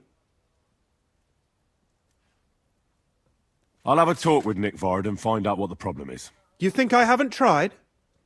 But since you've already offered to address this pressing situation, listen to what I've learned. It seems Nickvard lost the book. I've warned him repeatedly not to carry borrowed books around with him, but to leave them in his chamber and read them there.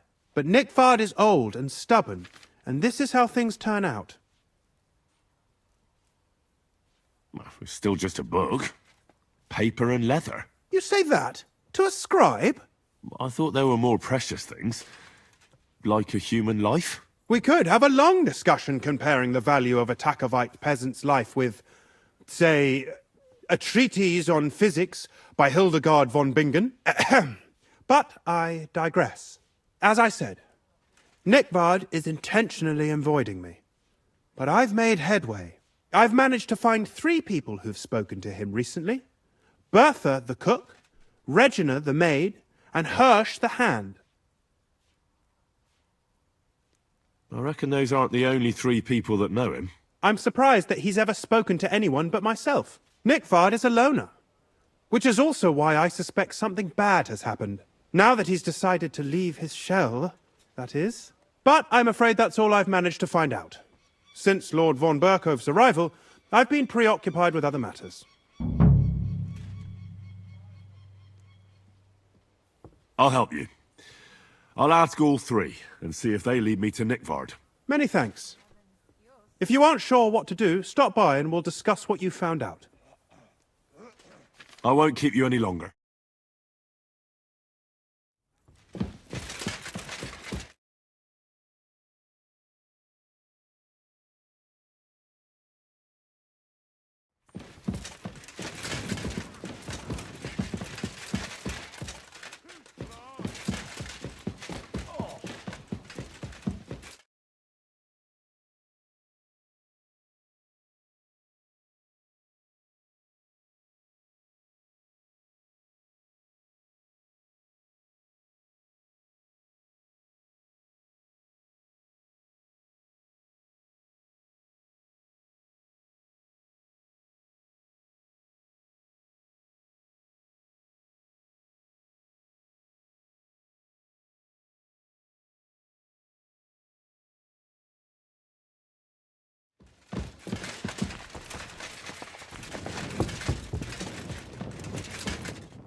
What is it? Greetings, sir. Put it away!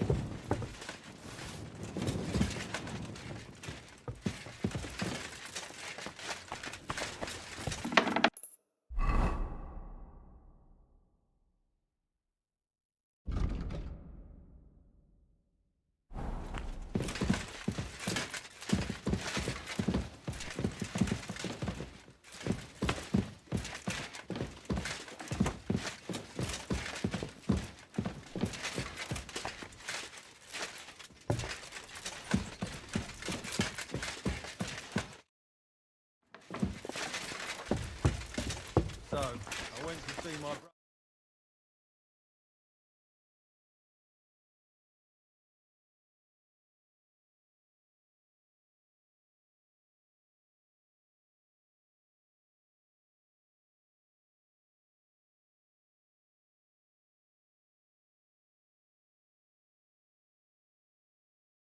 Old folks start getting soft in the head. The Lord be with you. Exactly. Let me tell you, I'd rather go...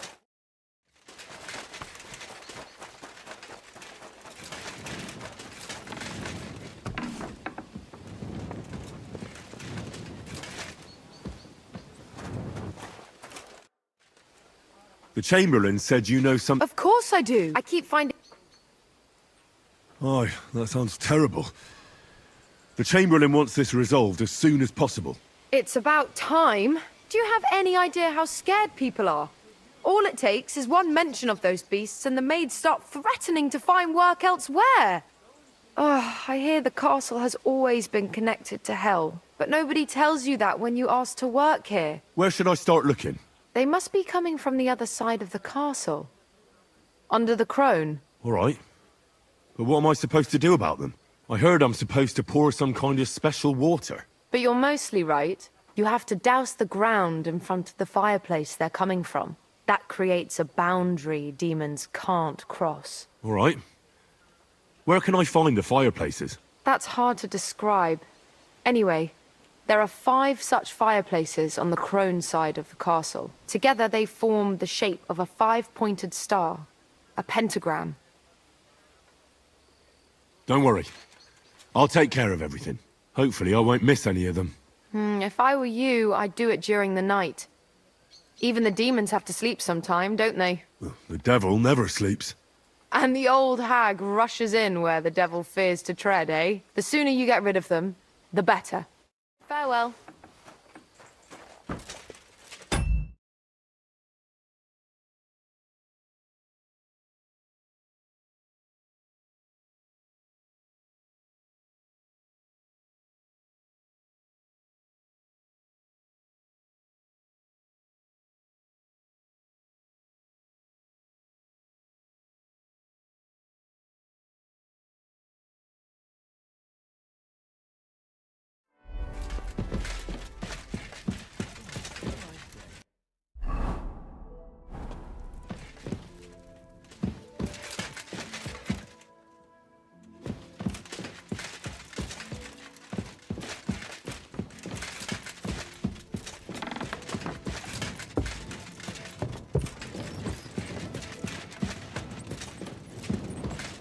God be with you. Friends. Greetings.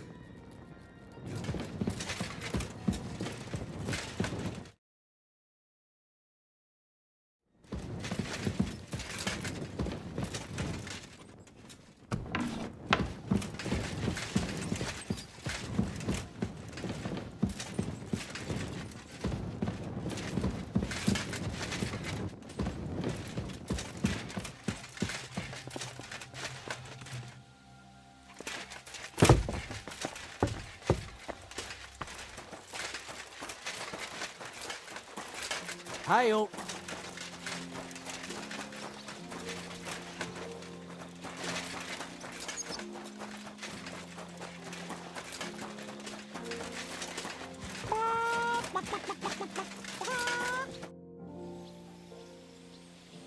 I'd like... This isn't the... Let's stop by when I'm over by the...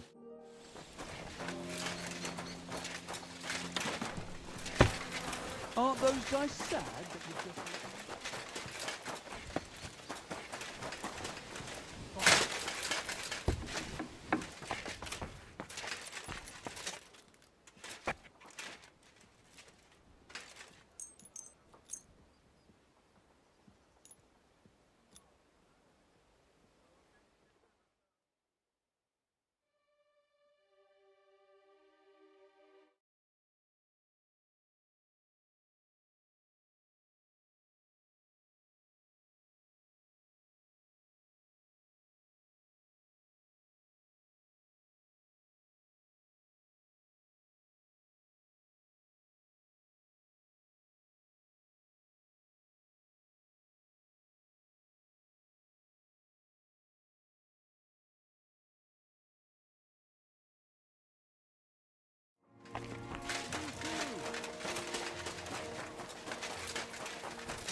Jesus Christ be praised.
I'm always glad to see polite people like you.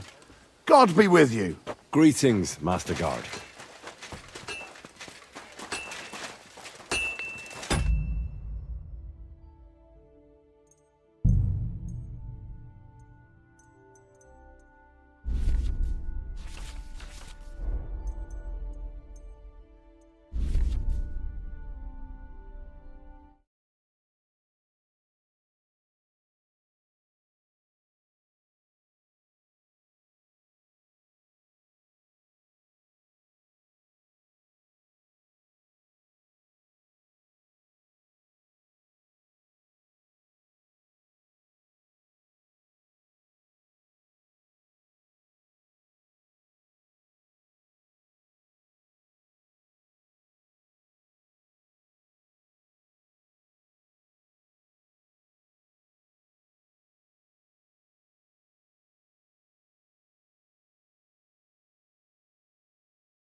What can you do, sir? Maybe next time, then. Christ, what a day.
Farewell. Greetings to you.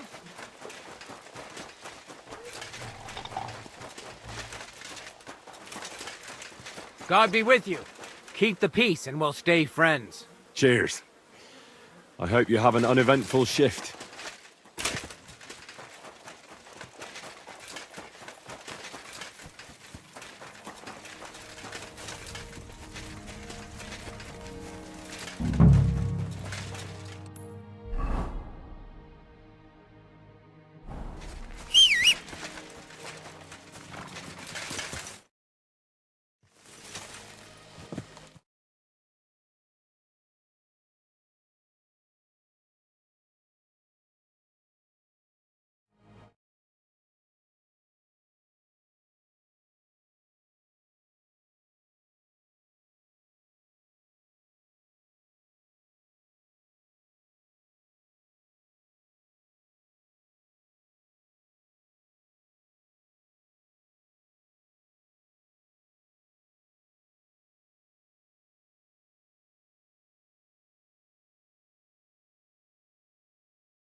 Whoa! My, what a beautiful horse. At the moment. That churns up the black bile and makes you ill. You idiot. You've been hanging around with Miller Crazel again, haven't you?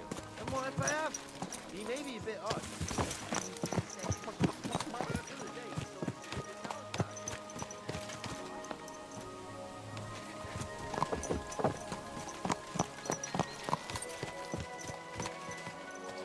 Servus, guter Mann. What can I do for you? Auf Wiedersehen, Mann.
You must be Nick Vard, eh?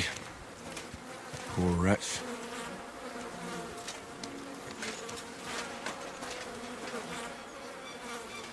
How many more times am I gonna have to poke around in corpses and shit for that damn crazel?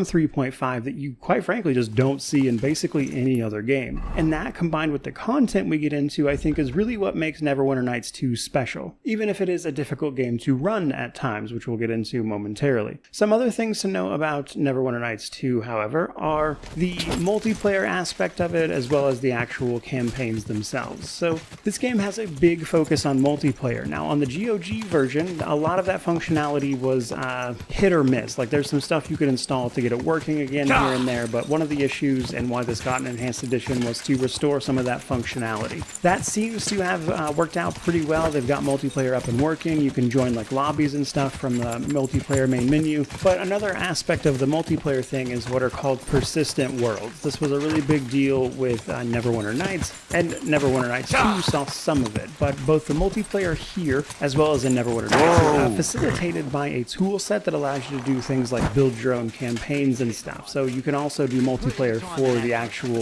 primary campaigns, but you can also build and operate your own, and even beyond just those modules that you can make, you can also join the proper online server known as a persistent world that you can play in. It's only been a couple weeks since launch, so the persistent worlds are still a bit of a work in progress. There's supposed to be a patch coming to address this soon, as apparently there was a mix-up with the launch that caused the persistent worlds to not actually show up, so you might actually still have to do some extra legwork to access those specifically. And you can also download modules and stuff and play them as was previously the case. Though in that regard, Neverwinter Nights 2's toolset was never as popular as the original game for a variety of different reasons, but it's something to know exists, and I think it's important to mention in a review like this at the very least. Then we have the actual campaigns. So beyond all that player-generated stuff, be it modules, persistent worlds, etc., there's actually about, 80 to 100 hours worth of just straight up regular content via the main campaign plus all of the game's expansions.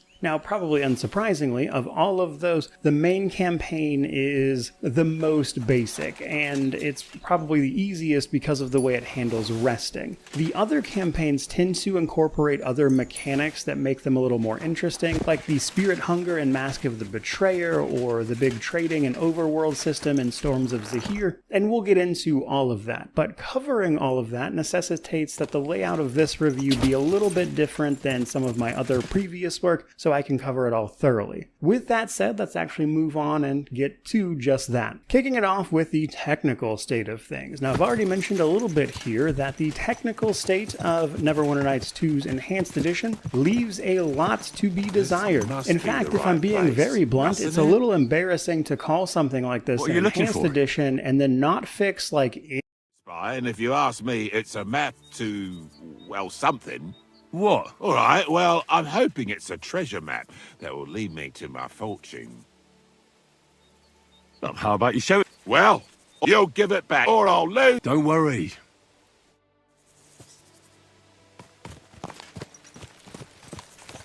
Give it to me.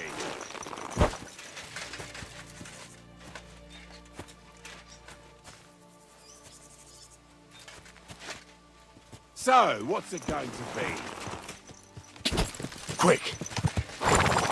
Whoa! Whoa! You want to try me? Mercy! I surrender! Victory awaits! So, your fists aren't good enough, eh?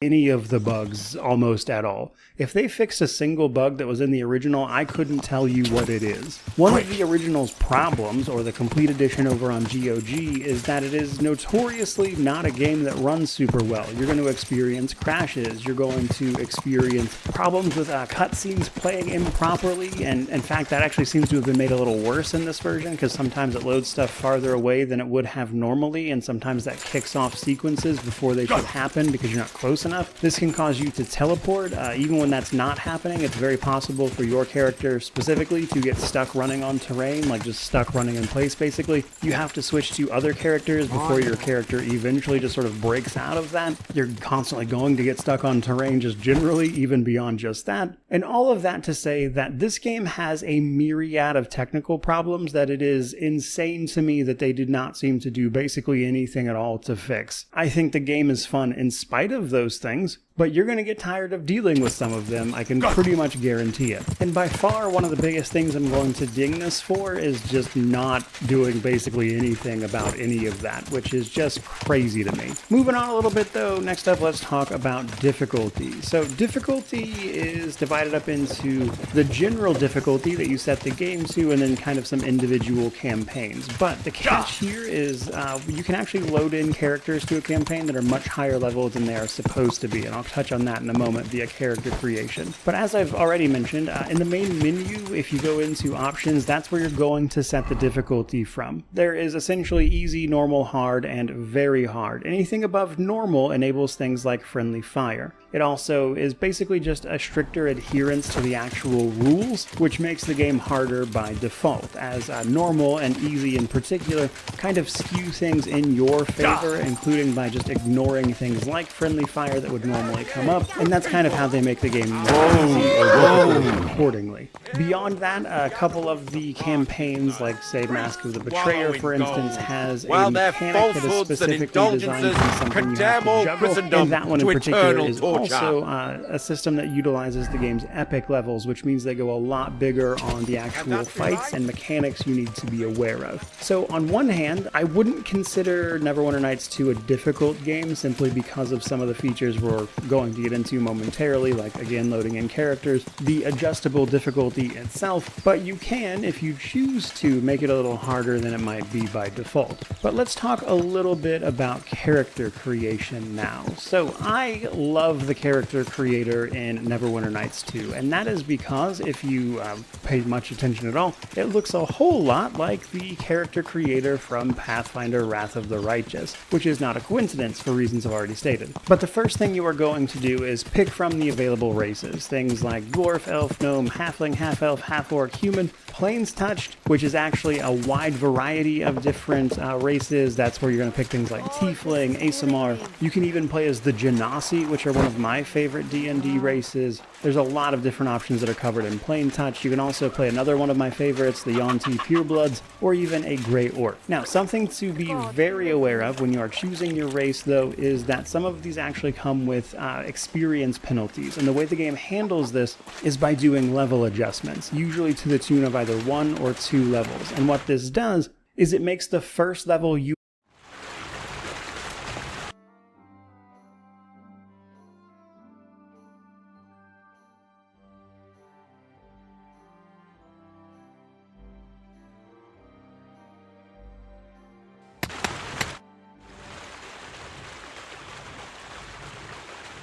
I have the book for you. Well, I must admit, I haven't had an apprentice this handy in a long time. Zinnik has nothing on you. I didn't even look inside. You had a treasure like this in your hands, and you weren't even curious to have a peek? Well, I suppose it's not for everyone. I'll have a look for myself. This really is something. But why is it all covered in shit, for fuck's sake? But the essence of life from the skies didn't bother you, and now you're squeamish. Oh, refining saltpeter. Boil wine and alum. Grind. Of course, it makes sense. I'll study the rest on the way. Well, the last chapter of our story of knowledge awaits us. The grand finale. So what now? Do you have another job for me? Charcoal. Sulfur from Hermes Trismegistos. Saltpeter from the carcass pit. As long as Black Bertolt didn't make any mistakes in his calculations, we have everything. What Bertolt? Oh, God damn it, Crazer, what's going on here? I'm tired of flying back and forth like a rag on a stick. I won't be led around by the nose. Will you finally tell me what's going on? Believe it or not, all this secrecy had its reasons. But now I don't have to hide anything from you. It's time. We'll meet with the others in the lair, and there you'll learn the whole truth. You go ahead. I'm going to get a few things ready here. All right then. I hope you keep your word this time.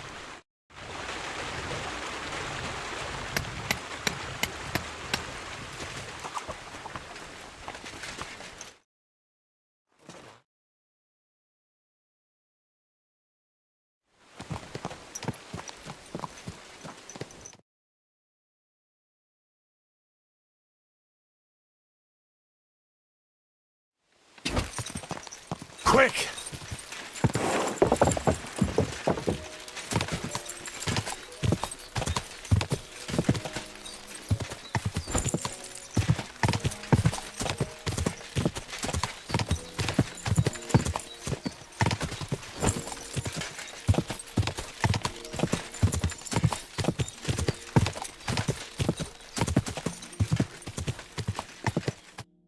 What'll happen now?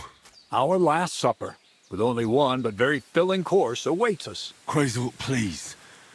For once, just once, Tell me what's actually going on. And rob myself of enjoying your blissful ignorance? Not a chance. Tell me yourself, what do you think is going to happen? Like always. You'll send me off somewhere to look for something, and you'll have a fancy speech to go with it. He knows you now as well as we do, Miller. I do tend to do that, true enough. But no, today things will be different. Bonnie will start today. At least I'll finally see if she understood my teachings. Bonnie? First of all, I'd like to thank you on behalf...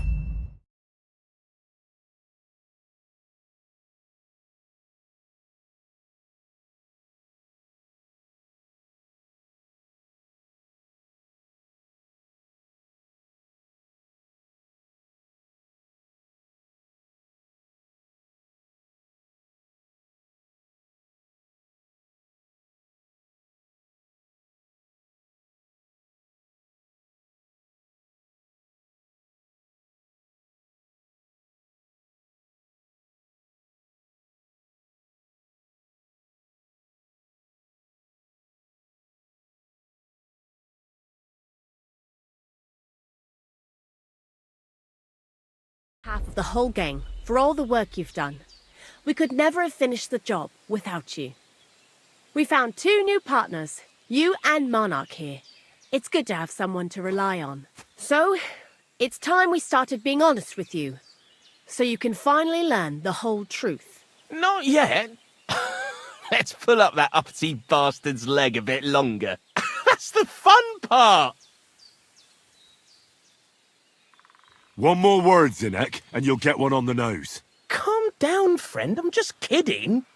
Tell him then, Bonnie. This whole time, you've been collecting ingredients and clues for us. But, so you wouldn't go nosing around, we always told you it was for something different than it actually was. The miller here calls it tackets. Tactics, you idiot. And everything worked out according to plan. So today we're finally close to our great success. With the help of Hermes Trismegistos and his successors, we'll finally complete the dream of all alchemists. Our magnum opus. Exactly, Bonnie. Magnum opus. A great work of alchemy.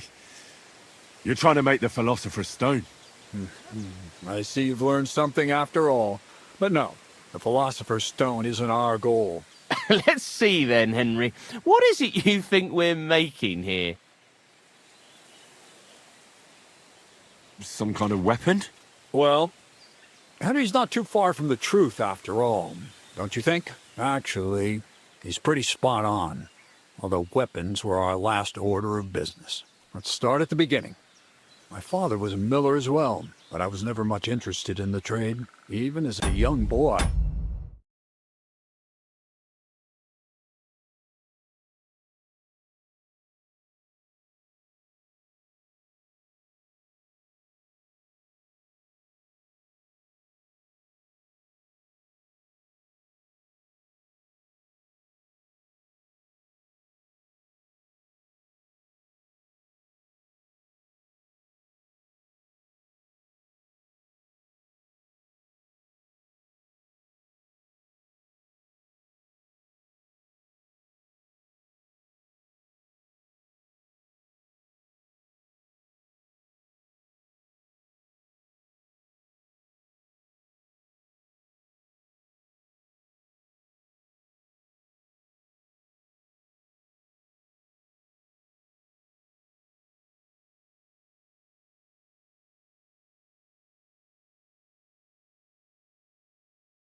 I loved running around Lower Samine and investigating everything living and dead.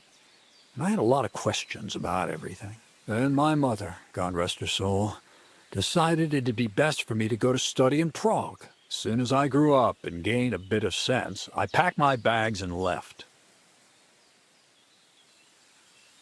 So you went to a university in Prague? The son of a miller? Why not? My father worked his arse off. And he had the coin for it, miller or not. I met a lot of remarkable people at the university. and my thirst for knowledge kept growing. But in the end, it only took a year of all that pretentious, scholarly blathering and hypocritical nonsense for me to realize I wouldn't learn anything proper there. Most of the students and masters are just a bunch of dogmatic fools. They have their own truth, and those who want to know more or ask the wrong questions fall into disfavor, as was my case.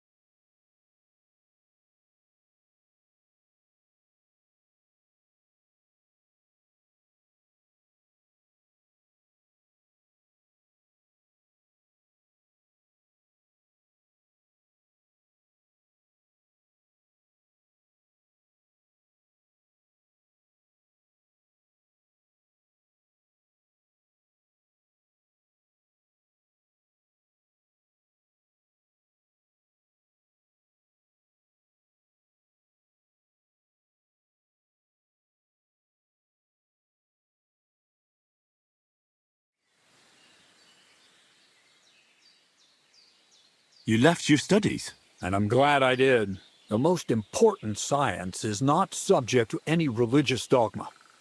And, of course, it's not taught at any university. You mean alchemy? Exactly. The art of combination and dissolution. The key to understanding the very nature of the world. There's only one queen of science. Alchemy. I returned to the mill in Lower Samine and started a new life.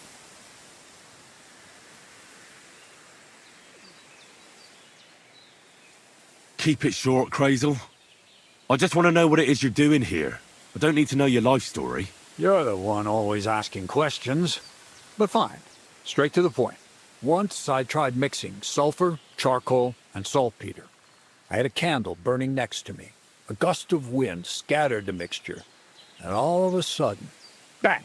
I almost shit myself, I tell you. But then I realized I'd unwittingly created a miracle. Explosive black powder. So I was right. You're making weapons.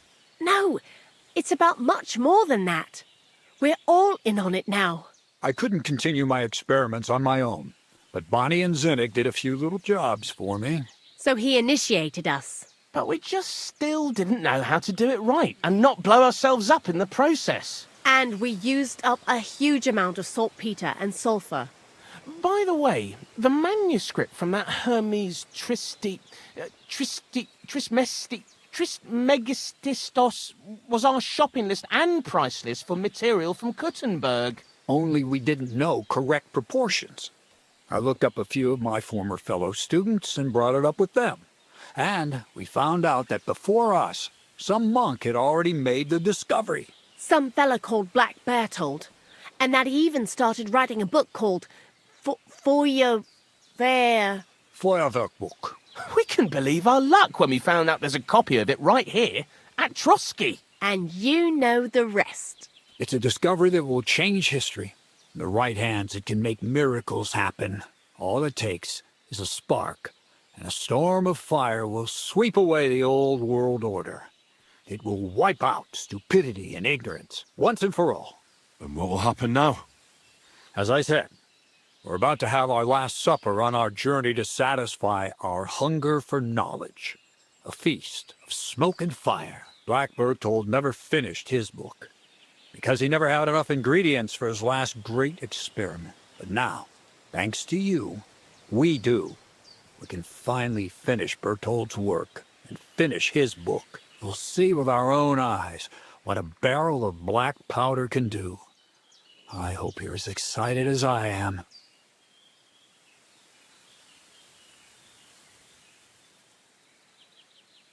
Before we get started, there's something I want to know.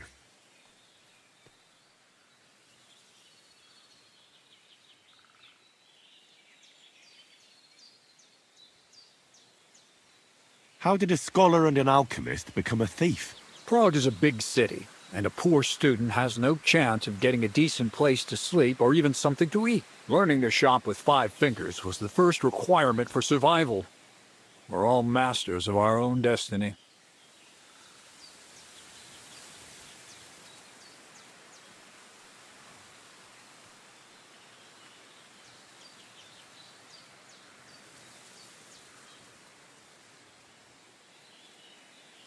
This book, Feuerwerkbuch, what's written in it?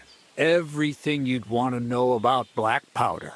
How to mix it in the proper ratio. How to store it. How to light it properly. And especially how to use it in warfare.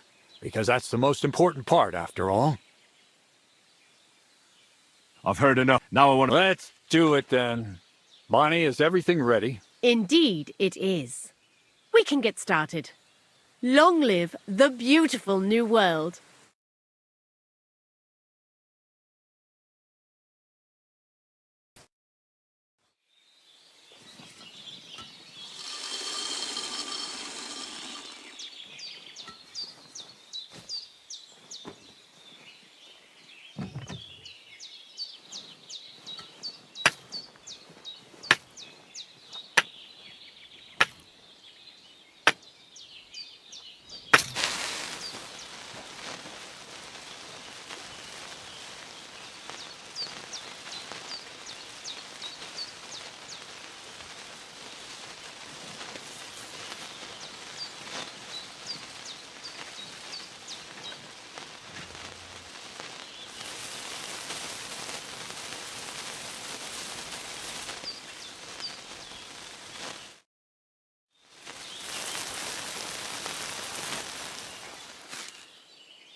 Looks like it ain't working.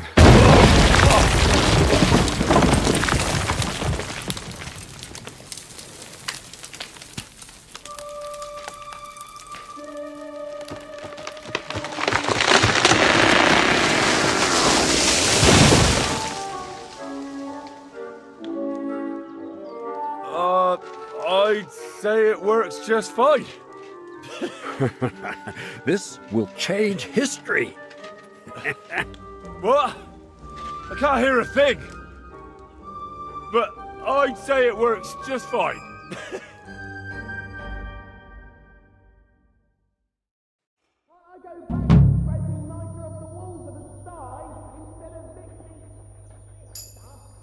long as you listen to me and keep the proportion.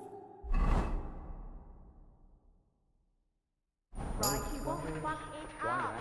I might.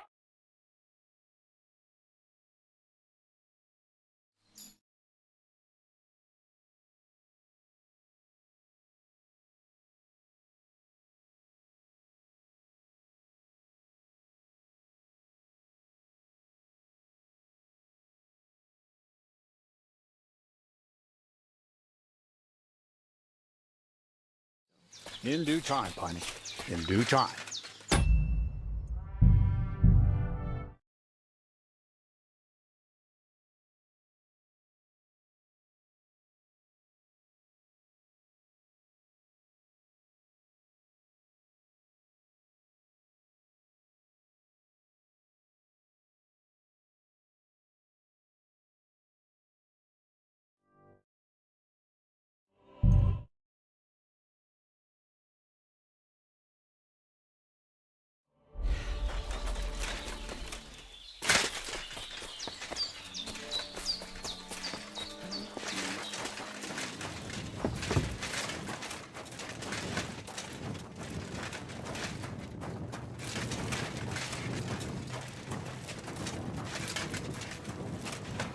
Excuse me.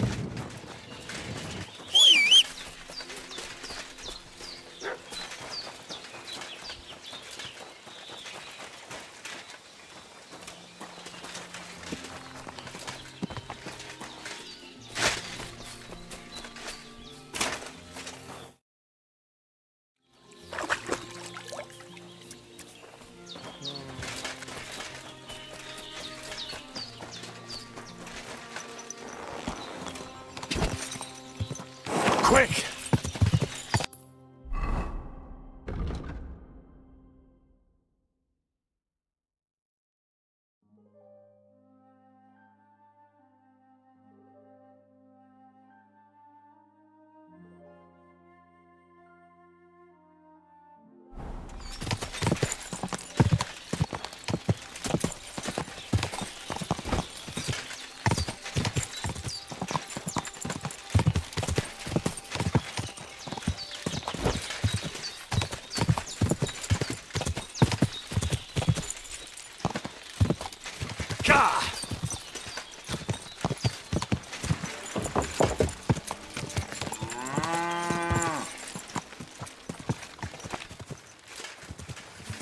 Whoa, whoa. Greetings to you. The miller said I could wrestle with you. Look at you champing at the bit. You do have the coin for a... Wait, you never... Did you really think we... Well, if you say so. Great.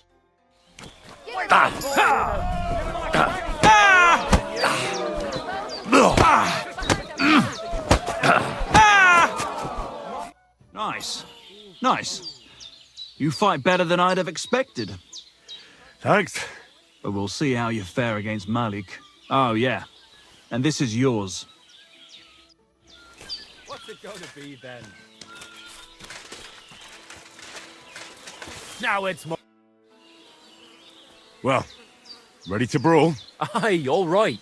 It's going to be a clean... What funny stuff? Kicks in the balls, fingers in the nose, biting and shit like... Ah, don't you worry. We'll see. And what about the wager? Here it is. That's the way I... My granny can hit harder than you. Move yourself.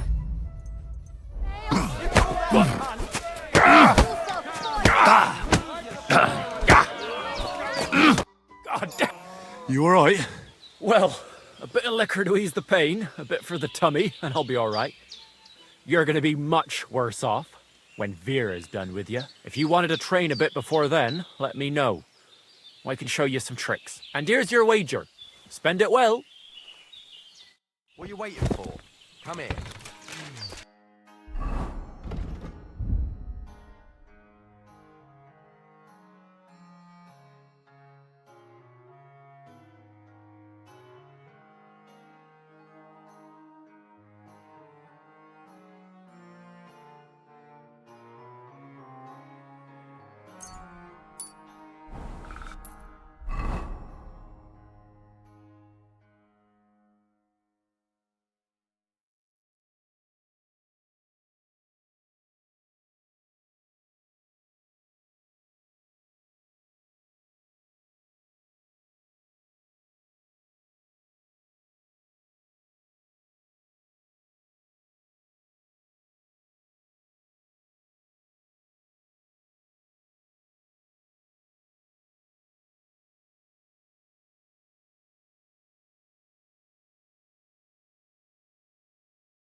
Now it's my turn.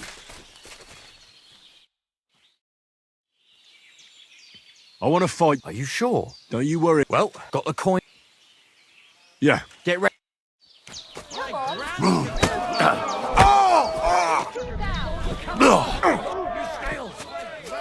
be shitting out your own teeth when I'm done with you.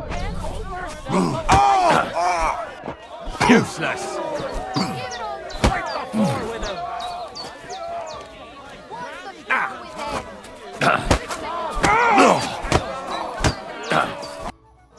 You're full of surprises yourself. Not even Pa swore as much when he whacked his knee with his blacksmith's hammer. Oh, I know. Once a fight starts, my mouth takes on a life of its own. Here's the coin you won, and go and see Crazel. He could send you to Shelly-off instead of me.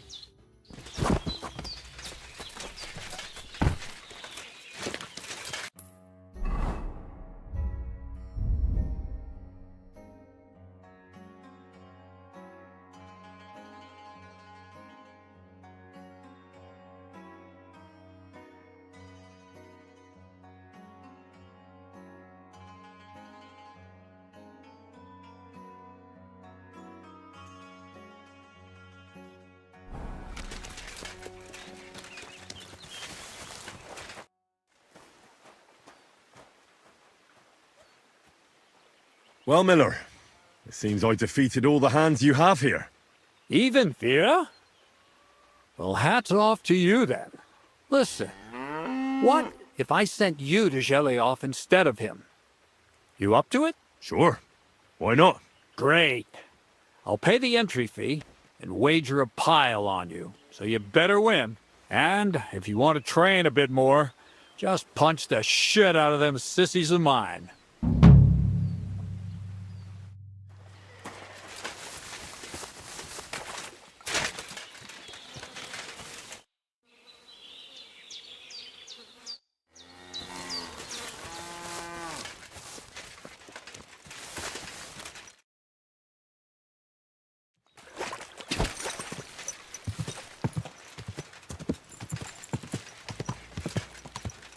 Quick!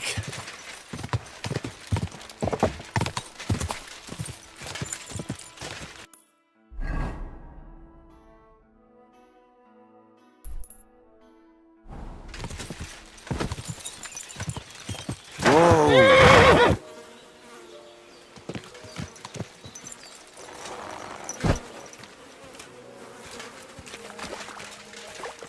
You won't catch me in deep water again. My shoulder still hurts from the last time.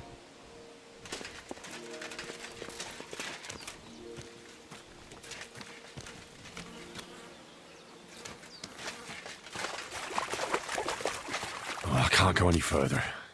It's too deep.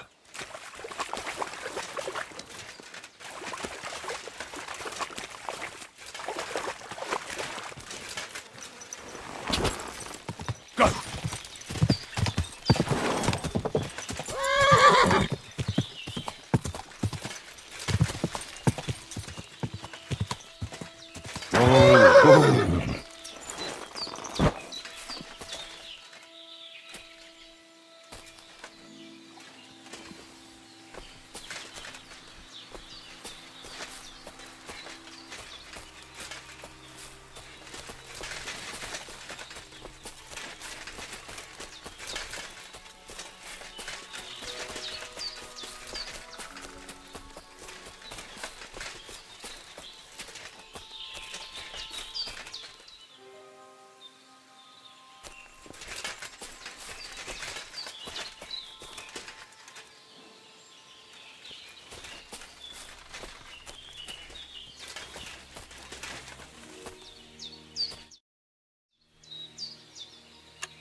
Go!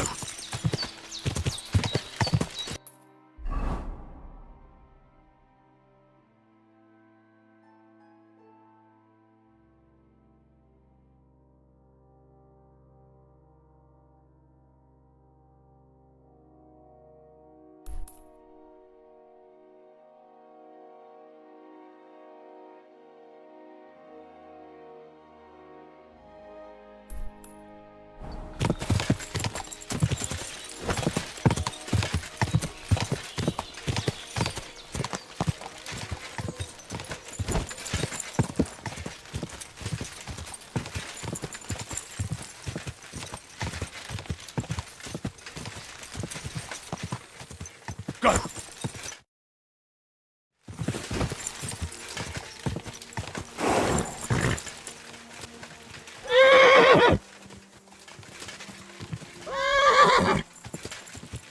Whoa! Whoa!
Quick!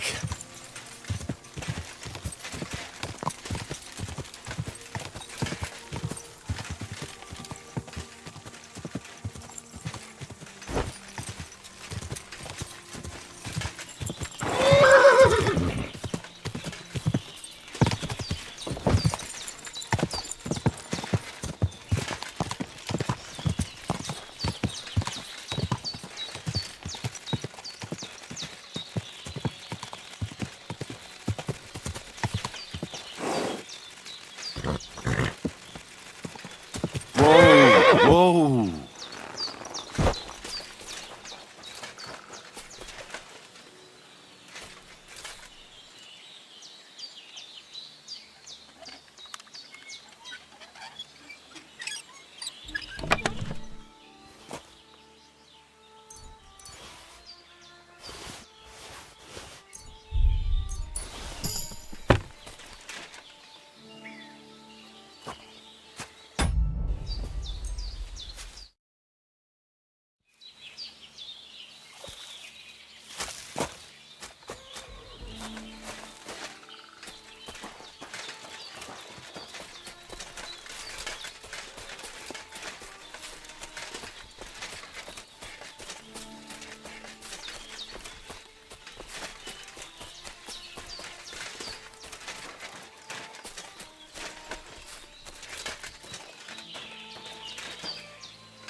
Whoa!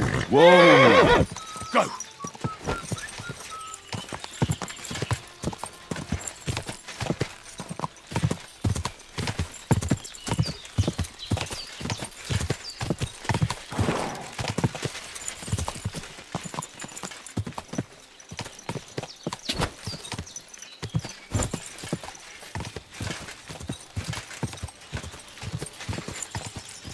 Go!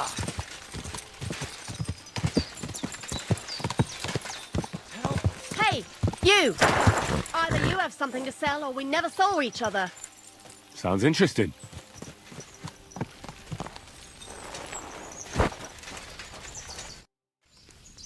What happened to you? A wheel on our wagon broke, so we're waiting here for my husband to come back from the village. You're lucky you didn't run into any footpads. The roads are treacherous these days. What can we do? We have to make a living somehow. Do you want to buy anything? How did you come by this stuff? How? Well, you see, the farmers sell us what they don't need and so forth. Why do I get the feeling, woman, that this stuff is stolen, eh? So what if it is? Who cares? Everyone's just doing the best they can. I'll be happy to take... Of course.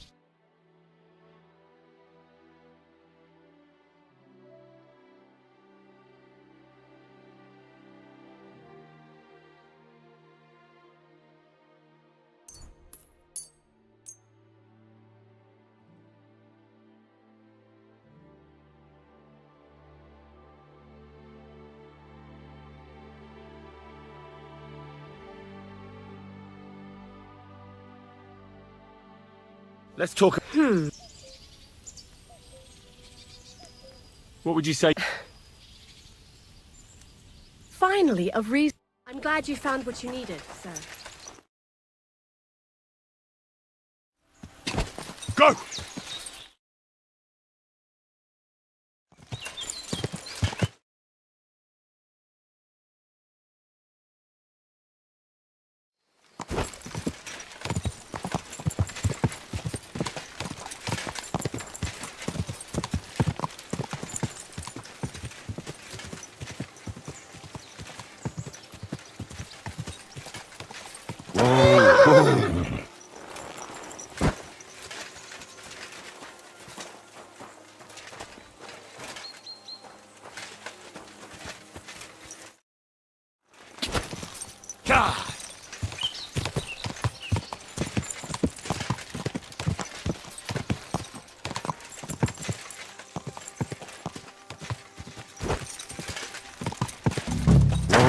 I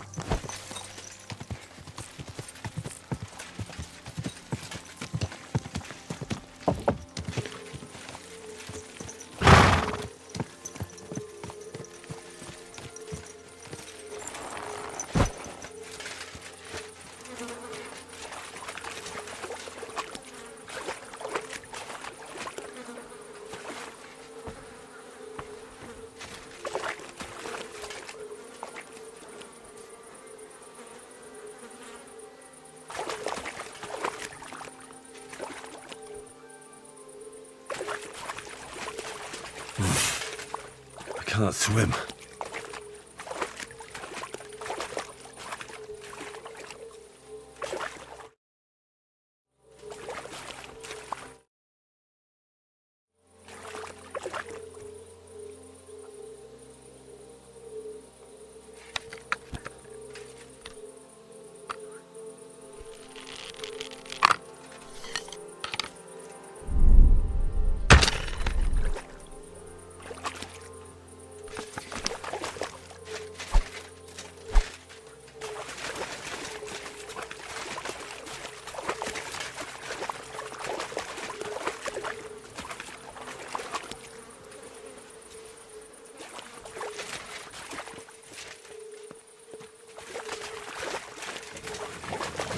So this is the water goblin's hut?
Quick!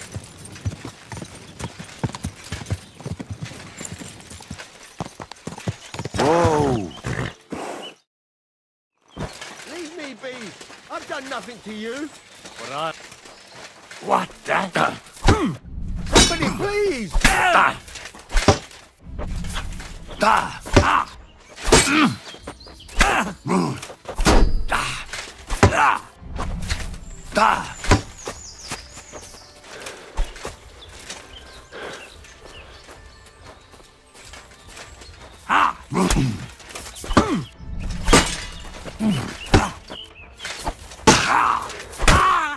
Show your stuff!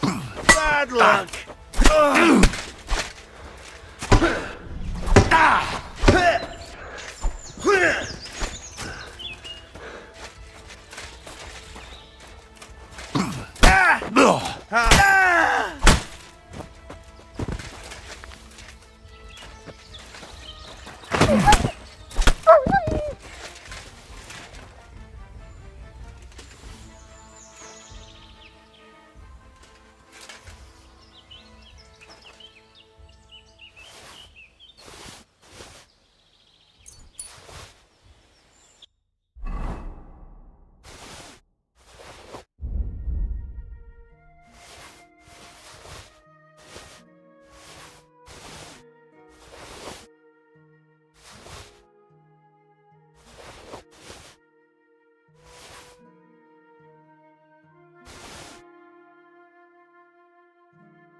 You all right, my friend?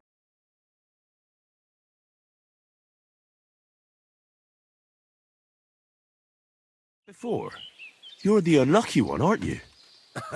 Aye, that's me, all right. You saw that, didn't you? I have nothing for anyone to steal. Thanks to you, though. At least I'm not dead. Much obliged. Unfortunately, I have nothing to reward you with. But God bless you. No matter.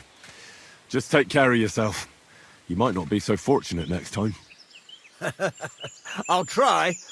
What's your name, anyway? I'm Henry. You? Voita. But everyone calls me Lucky. Really? Now that's funny. Until next time then, Lucky.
Go!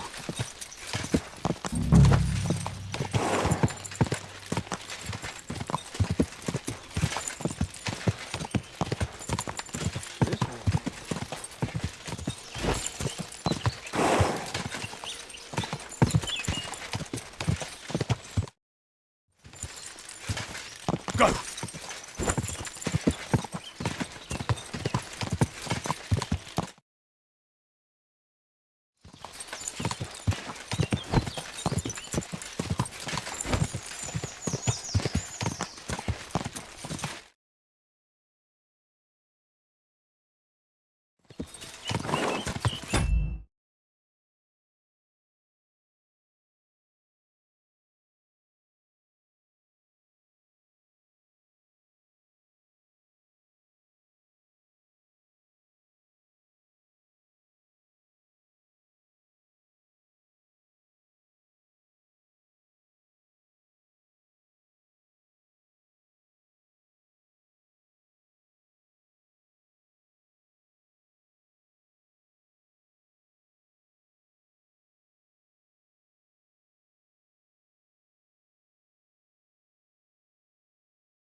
Go!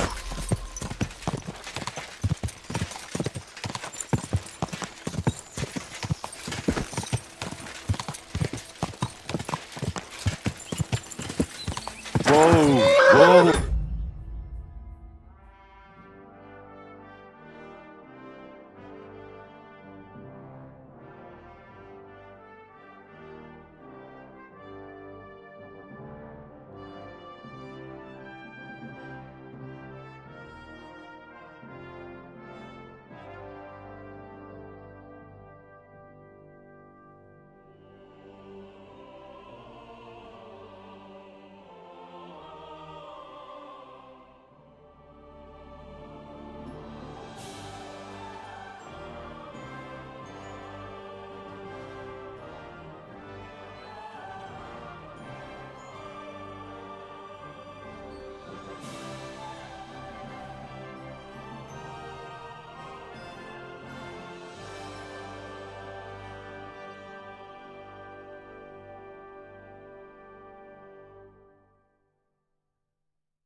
Good wife, do you know anything about a shrine around here? Come closer, lad. Now that I see you up close, aren't you? No, you're not. But you look just like him. Like who? Who are you talking about? My Vlasta. It's been so long since I've laid him to rest. I've been a widow for so many years, but I still look out for him every afternoon, expecting he'll come home along the stream. Always picked me flowers, and when I greeted him, he'd grab me around the waist and spin me until my skirt flew. And all the dances we went to in our younger days. That must have been a long time ago. And he wrote me poems and whispered them to me before bedtime.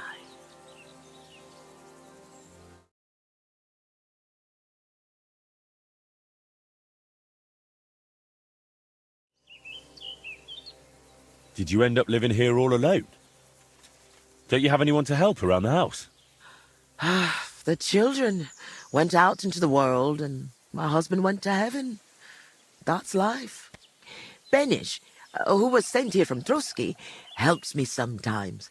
He doesn't say much, but he's a good worker. Sorry, but I'd really like to know if there's a shrine around here. It might have pictures or statues of bulls. Bulls? My grandmother used to tell me stories about one like that. But maybe it was just a fairy tale. And did she say where it was? Maybe. Oh, I don't know, lad. My memory's failing me. It would really help me if you could remember the shrine. What might refresh your memory? I don't know. Since Veloc, I've been completely useless. Honestly, I kind of hope I'll forget him soon, too. Maybe then I wouldn't miss him so much. Come now. You're supposed to remember the good things. You said he used to pick you flowers, right? I could do that too. Maybe it'll help jog your memory. Well, if you really want to cheer up an old woman, Vlasta always picked me valerian. Made the whole hearthroom smell lovely dried out. Valerian or Vlasta? What did you say? Nothing. I'll pick some for you too. Fresh and fragrant. I'll be back in no time.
Go!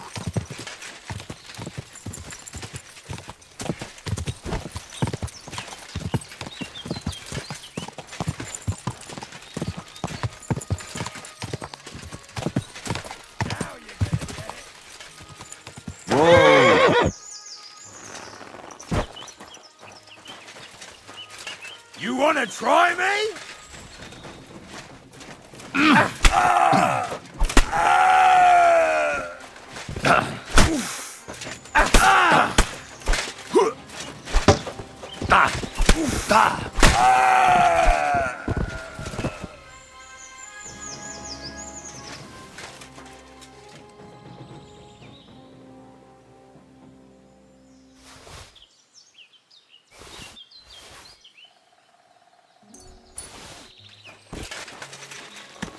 Go!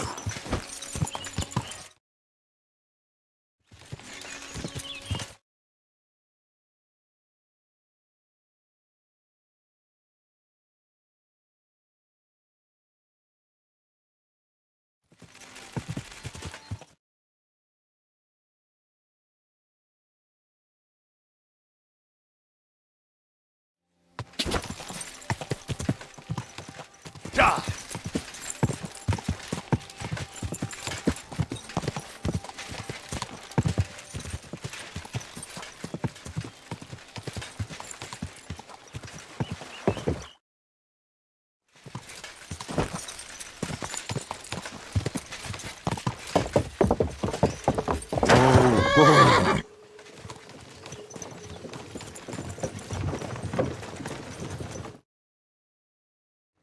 At the mill? Yeah. The place by Sherofka Stream. What then? Has the water sprite been up to his mischief again? You could say that. Ever was. I hear he's settled in Gutenberg, and they people can't like praise you. him high God enough be in the with you. city. God be with you. He kicked out all the dishonest officials and got rid of all the murderers and thieves. Careful. I apologise. God be with you. God be with you. Why is this all... Here we are. Fucking most of them. Good. No shame at all. Hey, I just thought of this song. Listen. Sharby Clark.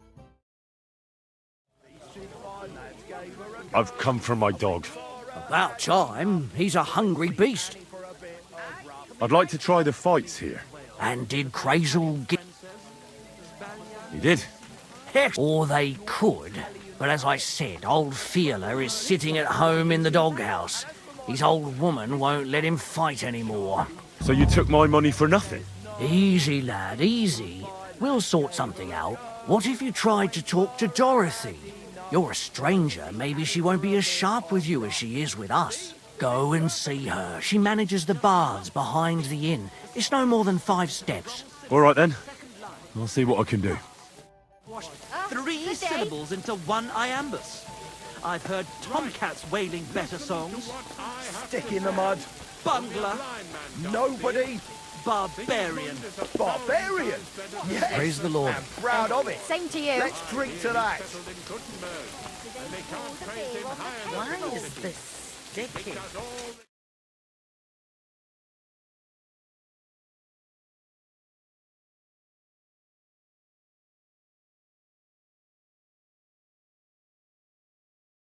God,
didn't look after the king.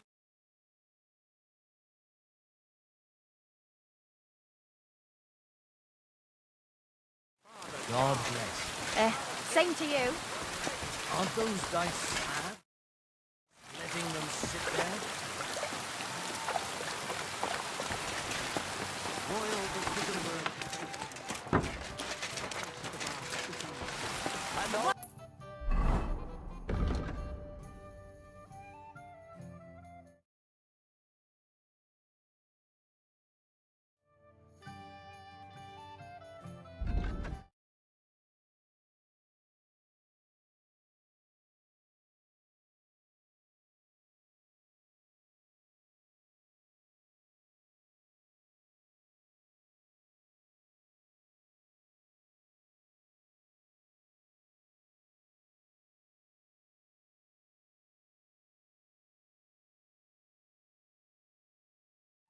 Can I get for you?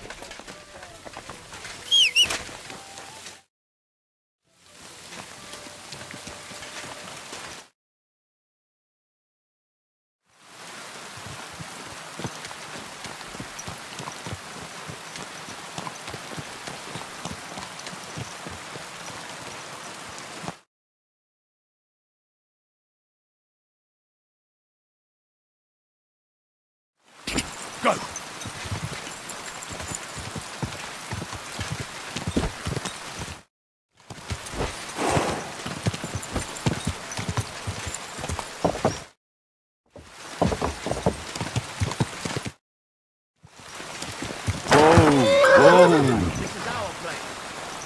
Get out of here, Matt. No, Right, get out I'm here, going. you're barking. Calm down. Well, what's it gonna be? I told you to get out of here. Fuck off before I kill you. Where? Right now. Get out of here right now, or I'll kick your ass.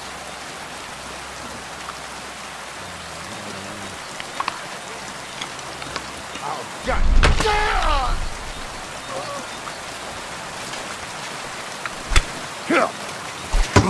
Show your stuff. We're gonna gut you. Show what you're made of. Show it.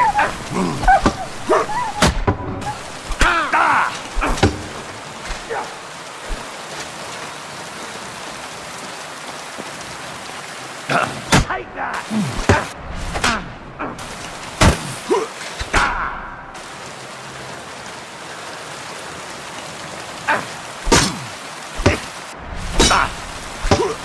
Come on, then!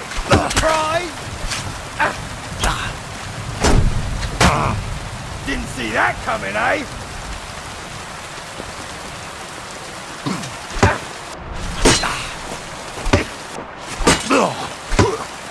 Take that! Won't get me!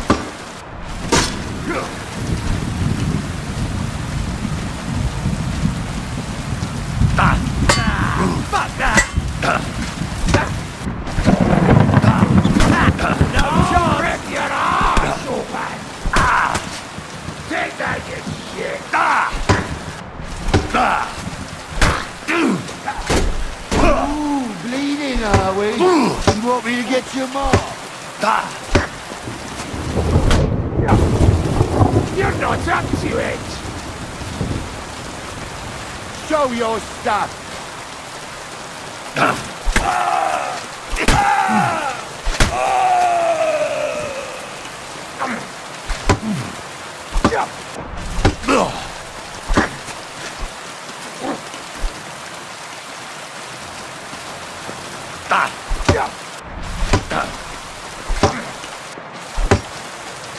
My luck! I've been waiting for you! It's a wonder you're still standing!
Whoa!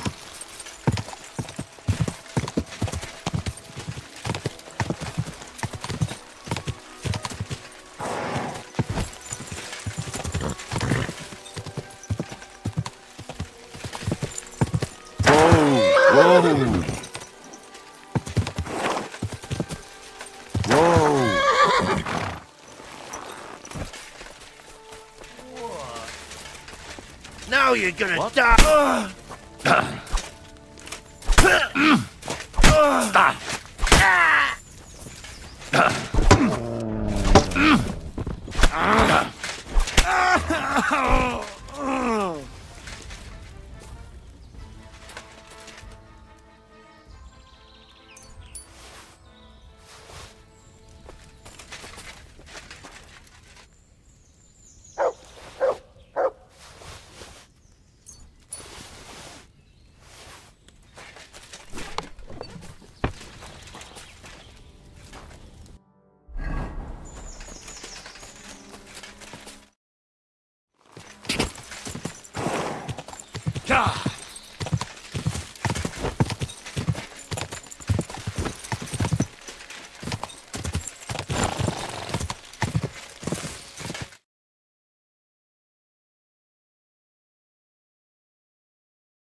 I'd like to do... Here. Great. I'm glad you found one. What do you...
Let's talk about... Finally. Thank you. And come again, Henry.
What's going on, everybody? Mortem here, this time bringing you a review after 100% for Baldur's Gate 1 Enhanced Edition. Now, a few things to get out of the way right off the bat. I like to 100% games for reviews because A, sets me apart from everyone else on YouTube basically, as well as just adding some credibility to what I do. Sometimes I get questions about what 100% means because, as is often the case, the achievement list is not necessarily the most all-encompassing thing in the world, so to clarify, 100% definitely does mean achievements, however it also means things like the story, endings, side quests, all content, all DLCs, basically anything relevant in any way. Now, in terms of Baldur's Gate 1, it actually does have a pretty all-encompassing achievement list, including beating it on the new Legacy of Baal difficulty, which I had a lot of fun with. Now, a couple other things to get out of the way. There's going to be a story series on this in the future, as well as a new player guide. So if you just want to hear about the story, that series will be up before too long, and then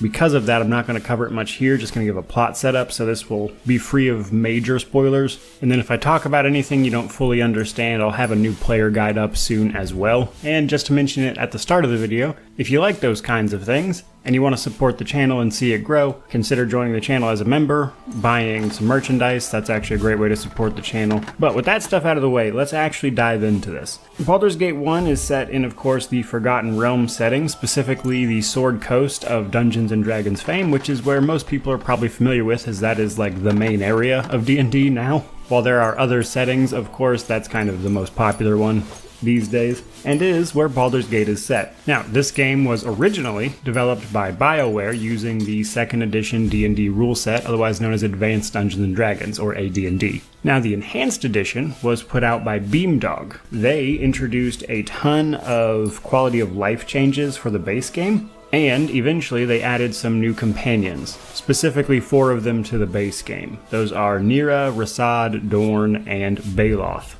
I'll get into those during the companion section of the video, but just pointing it out here. Now, in addition to the companions, they did actually add some class kits, which are the equivalent of subclasses, basically, to the character creation as well.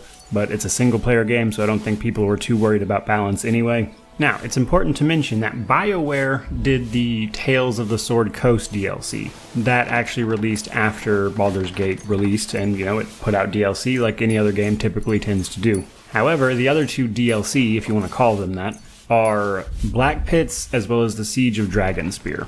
Now, we'll get into those during the DLC section. However, I just want to clarify that one of those was made by BioWare and the other 2 were made by Beamdog. So with that out of the way, let's start this off by talking about difficulty, because the Enhanced Edition added 2 difficulties. For starters, they added Story Mode. I think at this point it's pretty obvious that some people want to play through Baldur's Gate 1 just specifically for the story. So Story Mode lets you do that without having to learn the mechanics or deal with much of that in any way. Because on Story Mode, you cannot die in combat. The only way you can die is during certain scripted events where you failed something and your character is killed as a result. That happens here and there throughout the game, and it's the only way your character can die. Now, the opposite end of that spectrum, they added Legacy of Baal difficulty. This is like an Uber difficulty to go even farther than the game's original Insane difficulty.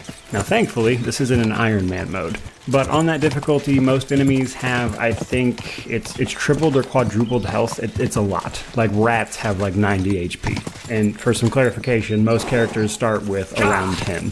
And rats are a level 1 enemy. Now, for the most part, everything in between is standard CRPG stuff these days. All of these affect your saving throws or your attack rolls. In this particular game, that's called THAC0 versus AC, that kind of thing. Again, I'll go into a new player guide that explains all of that, but just keep in mind we have all the difficulty from literally can't be killed to a pretty grueling slog.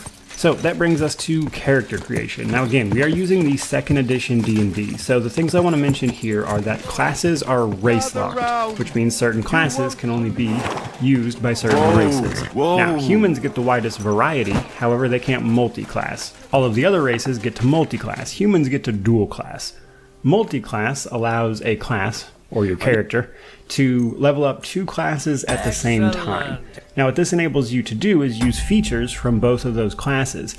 However, they are still subject to the same limitations. So for instance, if you go fighter mage, You still can't cast your wizard spells if you have your armor on. You have to take it off to do that, but you can do that. Now, the other side of this is dual classing. Dual classing can be very good. I will never argue that with anyone. However, it's a bit more advanced than multi-classing, and I highly recommend you stay away from it unless you know precisely what you want to do with it. Because dual classing is leveling up 2 classes, but at separate times. So this is where, say you started as a fighter, and then later on you wanted to pick up another class. Then you become that class, and you don't get your fighter abilities back until you surpass that old class's level, which can be a bit of a pain, and again is why, just generally speaking, I don't recommend using it unless you have a very solid idea of what you want to do and a solid working of the mechanics. So with that out of the way, we get thrown into the world. Now you can choose to create a custom party. I just want to mention that real quick as well. Technically, this was possible when the original was released, though the formal introduction of it was an enhanced edition change. So in the original, technically it was possible if you hit multiplayer, you could create a full party and then just cancel it out and then go to single player, which would allow you to do it. And I think that's honestly why Beamdog just added it to single player anyway.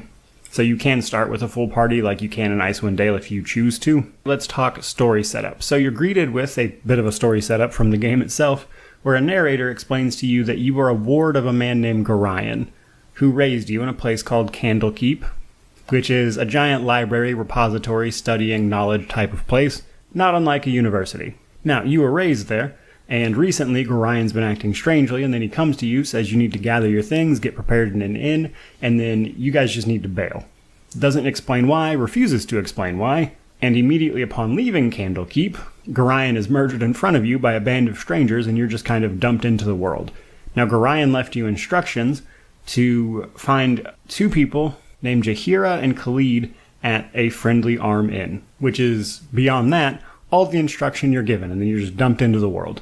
That's the setup. I'm going to talk about some general themes while trying to avoid spoilers the best I can. I enjoy the story. It's honestly the best part about this game. However, the pacing is a little weird, and I don't think people always describe it very well. So when people talk about the story of Baldur's Gate 1, they often talk about how you're just an adventurer off doing these things. And I simply do not agree. This is very much so a Chosen One style story. It's not a power fantasy by any means, but your character is definitely a Chosen One type. In fact, I think my main complaint about the story is a couple of pacing issues here and there, and the fact that they're trying to tell you that there's some reason you should know that your character is the Chosen One, to use that language, is usually what causes it, actually. So as you're out exploring, like anytime you go to an inn and a couple other places, your character will just randomly be attacked by assassins who are, tell you they're there to kill you. And then your character's like, well, that was strange. Better get back to what I was doing. And, there's no way to, follow up on why these assassins are attacking you. And it's very clear that someone wanted you dead, which is why you had to leave Candlekeep. That's why they killed Gorion. But, your character and the story just doesn't seem interested in explaining it. And, yeah, of course, it gets there. But the main thing your character is actually doing is investigating an iron shortage. Because once you go talk to Jahir and Khalid, they tell you they're headed to Nashkel because there's, stuff going on there with the iron mine. And they're wanting to look into it. So that's kind of where the game kicks off. That's the first big chapter. And then it kind of goes on from there. Now, on one hand, I enjoy the fact that it's not some big power fantasy. It is just you, an adventurer, and a group of adventurers, really, out exploring the world, helping with crises, if you will. I like that a lot. It actually lends very well to the game, the environment, what D&D is. But people who say this isn't a Chosen One story, that's just not true, because it is. It's just that the game doesn't tell you that until almost the very end of the game. But that's really all I wanted to say about story. Again, there will be a story series in the future where we will discuss that in much more depth. For now, let's move on to the world building.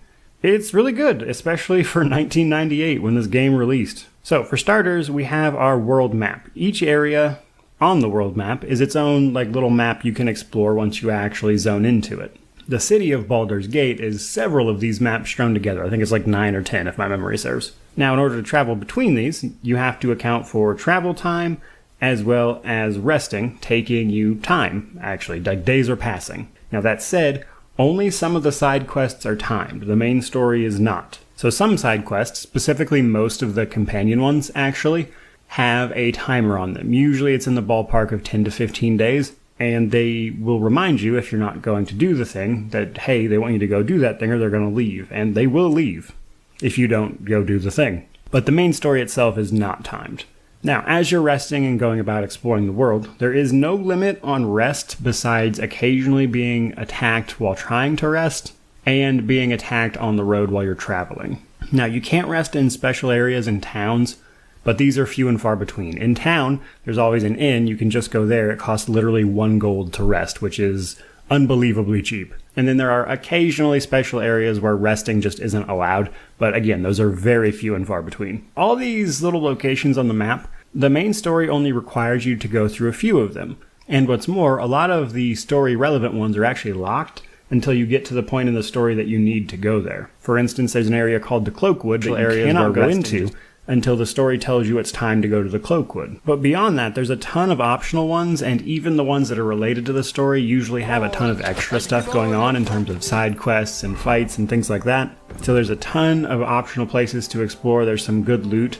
The problem is that what they tend to do here is put the cool stuff in like one portion of the map, and then the rest of that map is almost entirely empty besides an occasional roaming monster. And I wouldn't say it's a problem, because it is generally fun to explore.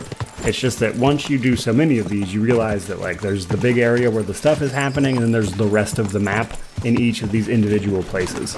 Now, I do want to mention, while we're talking about it and before we move on, where you exit the map at matters. So in order to exit the map, you just walk to the edge of the map, click on it, you'll see the little, I think it's like a shipboat sail thing almost, but you click that once it pops up, and then you can exit the map. And the north, south, east, or west that you actually leave the map from matters, at least the first time through that area, because which way you leave the map from will unlock the next adjacent place on the world map. So at the start of the game, when you need to get to the Friendly Armin, or from the Friendly Armin down to Baragost, or Nashkel, you have to keep exiting the maps you're going through south to unlock the next portion of the map. So I do actually kind of like that. I thought that was a cool touch. And beyond that, I want to say that there's a ton of NPCs, there's a ton of side quests, so they do a good job of making the world feel alive, at least like in towns and things. And even in some of these map areas, there's still like NPCs and stuff that'll come up and talk to you, ask you to do things for them. So the game world does feel a decent amount alive, especially when we start talking reputation and charisma. So your party, while exploring, will earn a reputation. This can be affected by taking on some of the companions, doing good deeds, doing bad deeds, that kind of thing. I will say it does not pay to be a bad guy. Having a really low reputation, it's a number of 1 through 20, I believe, anything below like a 4 is considered despised. Guards will attack you on sight. If you attack those guards, the settlement turns hostile, and they all try to kill you, which is very difficult to complete the game that way. Now, if it gets that way and you insist on not just reloading, you can go to a temple, make a donation, and it should help you out. The character ability score, Charisma, actually also affects this a great deal. So having high Charisma on at least the character doing the talking is actually pretty important, because the game won't show you Charisma checks or anything, but they are happening behind the scenes. For instance, there's this little side quest where a little girl wants you to find her lost cat. Now, very sadly, the cat is dead, so you can bring it back to her, and she kind of makes a tongue-in-cheek joke, which is like the writers having a laugh that like she's just gonna go have her dad bring the thing back to life because this is D&D and res spells are a thing. In fact, your own characters get resurrected at temples. It's an in-universe joke to kind of a sad outcome for a quest that kind of worked out.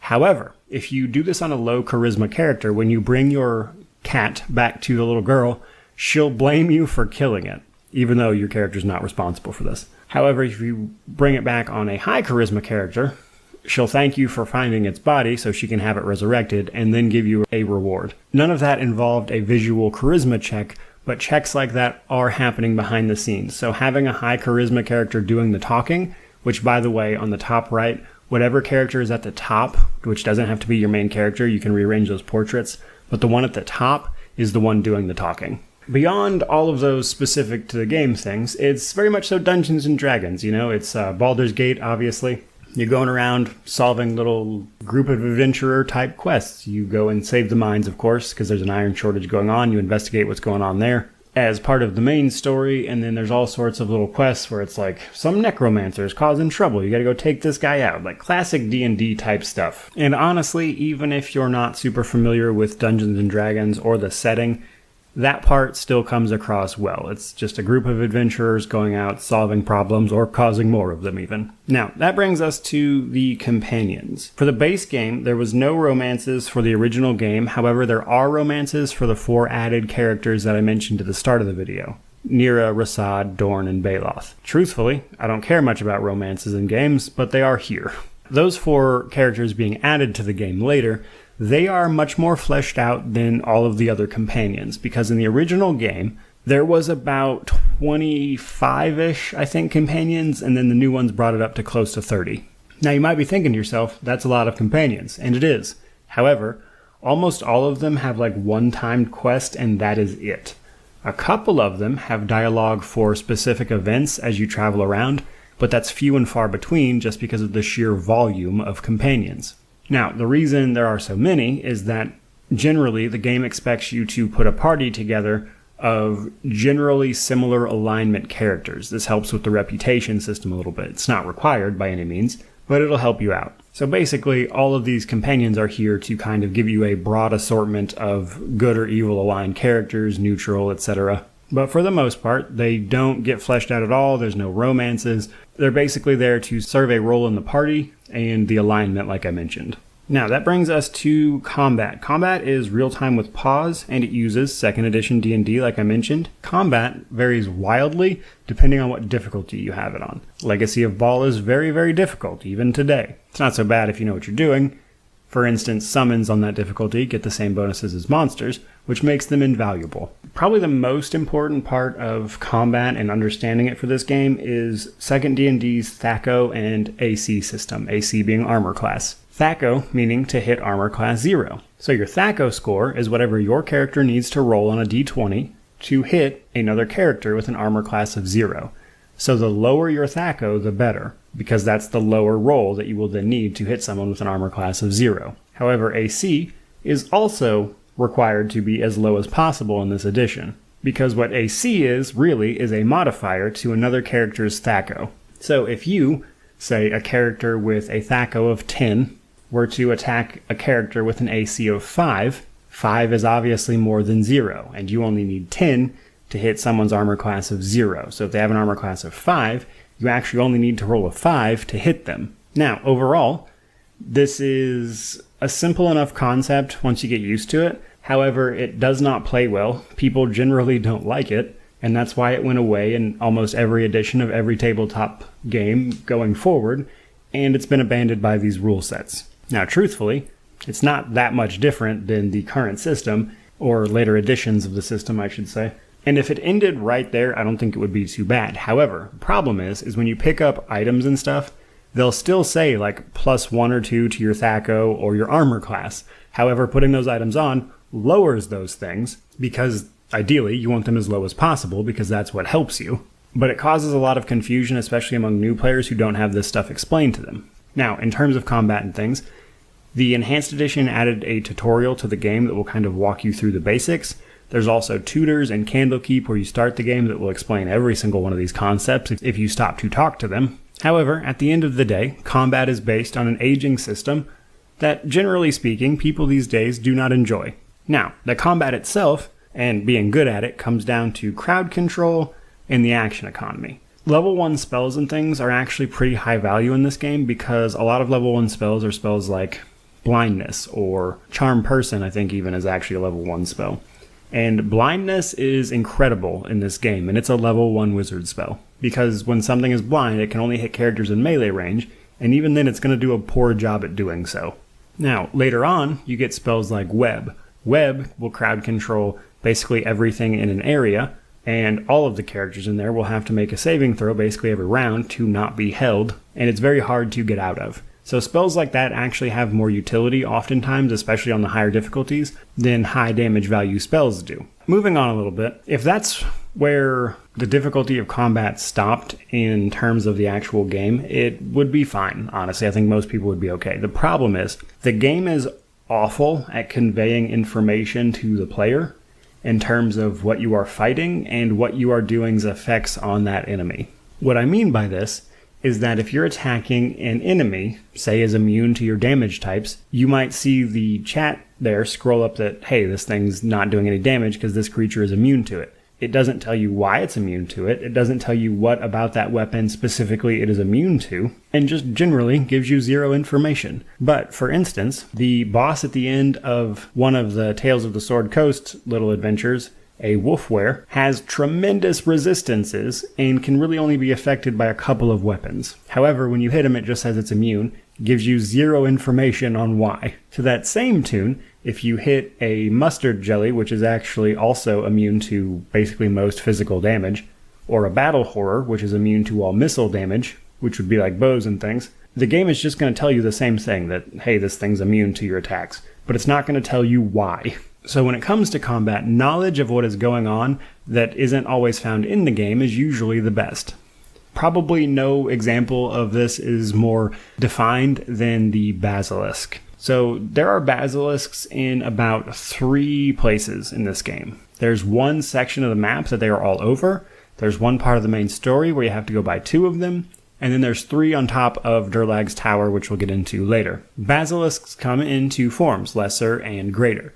Both of them, however, have a petrify attack. Petrify is basically an instant kill, provided you fail your save, which is most of the time. You walk up to this thing, you're petrified, which as far as the game concerned is character death. If that character gets hit with petrify a second time, their statue shatters and you are unable to be resurrected, period, because that character is now permanently dead. Which makes basilisks incredibly deadly to a player that doesn't know what they're doing, because the solution to killing basilisks is actually incredibly simple, and it's literally a level 1 spell called Protection from Petrification, which will make you immune to petrify just flat out. Then all you gotta do is use the character that's protected to walk up in front of your group, draw the threat or aggro or whatever you want to call it of the basilisks, and then your entire party can just kill the thing. However, just finding that information without looking it up, or just knowing it, is honestly kind of difficult, and that's, why you don't see things like this in later games. So, still talking about combat a bit here. The UI of this game is also not amazing. Like, the Enhanced Edition has, up-resed it and stuff, so it scales up to, 4K res and stuff. But the problem is that, none of it's explained very well. And you get used to it after playing the game for a little while, so I won't, belabor that point. But my point is, it feels very clunky, and again, it doesn't give you a lot of information that you might like. And for the most part, you kind of just gotta figure out what all the buttons do yourself, especially if you're new to the game. But the kind of clunky old UI and the combat that uses this older edition of D&D rule set, I think honestly is what puts most people off from playing this game. Because this game and the second is actually worse for this. The achievement for leaving the starter area has less than 50%. People who have actually achieved it that own the game. That's Steam statistics, by the way. But I think people want to get started on it, kind of see this interface and stuff, and it's just a lot of information coming at them, and then they immediately go, no thanks. The second game is just as bad for that. It's actually much worse in terms of Steam statistics, but I'll cover that when we cover that game. But my point is that there is data that backs my point up here, and that these 2 things combined are probably where this game shows its age the most. But beyond that, moving on to the DLC. First up, let's talk Tales of the Sword Coast. This one was made by BioWare, again. This adds a town hub area that can be accessed basically from the start of the game called Olgoth's Beard. It's at the very top up near Baldur's Gate. Now, there are a couple little side quests that happen in town, but the bulk of the DLC revolves around 3 little stories that are told from this area. You can meet a mage that teleports you to a little dungeon, like a 1-floor dungeon where you have to get his cloak back. There's a bunch of interesting encounters kind of in there. Overall, it's pretty short. You get the guy's cloak back, you get teleported back, you talk to him, he disappears. Then there is the island of werewolves and wolfwares. So you're asked to retrieve an artifact of Baldurin, the guy who founded Baldur's Gate, from an island that was recently discovered by this guy. So you set off on a trip to go to this island where you wind up shipwrecked and have to deal with the situation there. And you very quickly find out that what's happening on the island is that werewolves and wolfwares who could take on a humanoid shape or this kind of, hybrid werewolf that you would typically see. Now, the main difference is wolfwares are genetically that way. They can't pass this on, whereas werewolves is caused by a curse. That's like the main difference in the game. We kind of have to resolve that situation in one of a few ways and, get off the island, and then it concludes in kind of a fun way I don't want to spoil, so I'm not going to mention it. And then the hands down best part of Tales of the Sword Coast is Durlag's Tower. This is technically just a dungeon crawl in a lot of ways, but it is fantastic. It is a 4-level dungeon if you count just the dungeon part. The tower itself actually has some mini levels that you can get loot and some context off of. But you are sent to find a specific dagger, actually, in Durlag's Tower. But while you explore the tower, you learn that it was made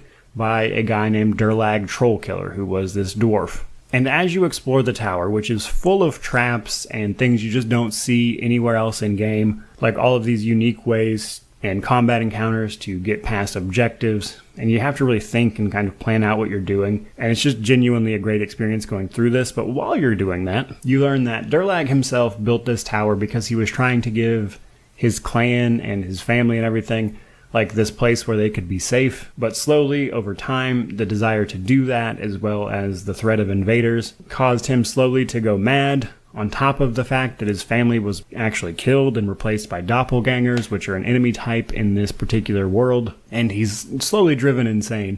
And this actually opens up the entire tower to demonic corruption. And you kind of just see all that play out, on top of the fact that the levels themselves are incredibly challenging to get through. There's a lot of unique mechanics, again, you don't see anywhere else in the game. And it's just a very, very well done story, as well as a bit of DLC and gameplay. Now, our next bit of DLC is the Black Pits.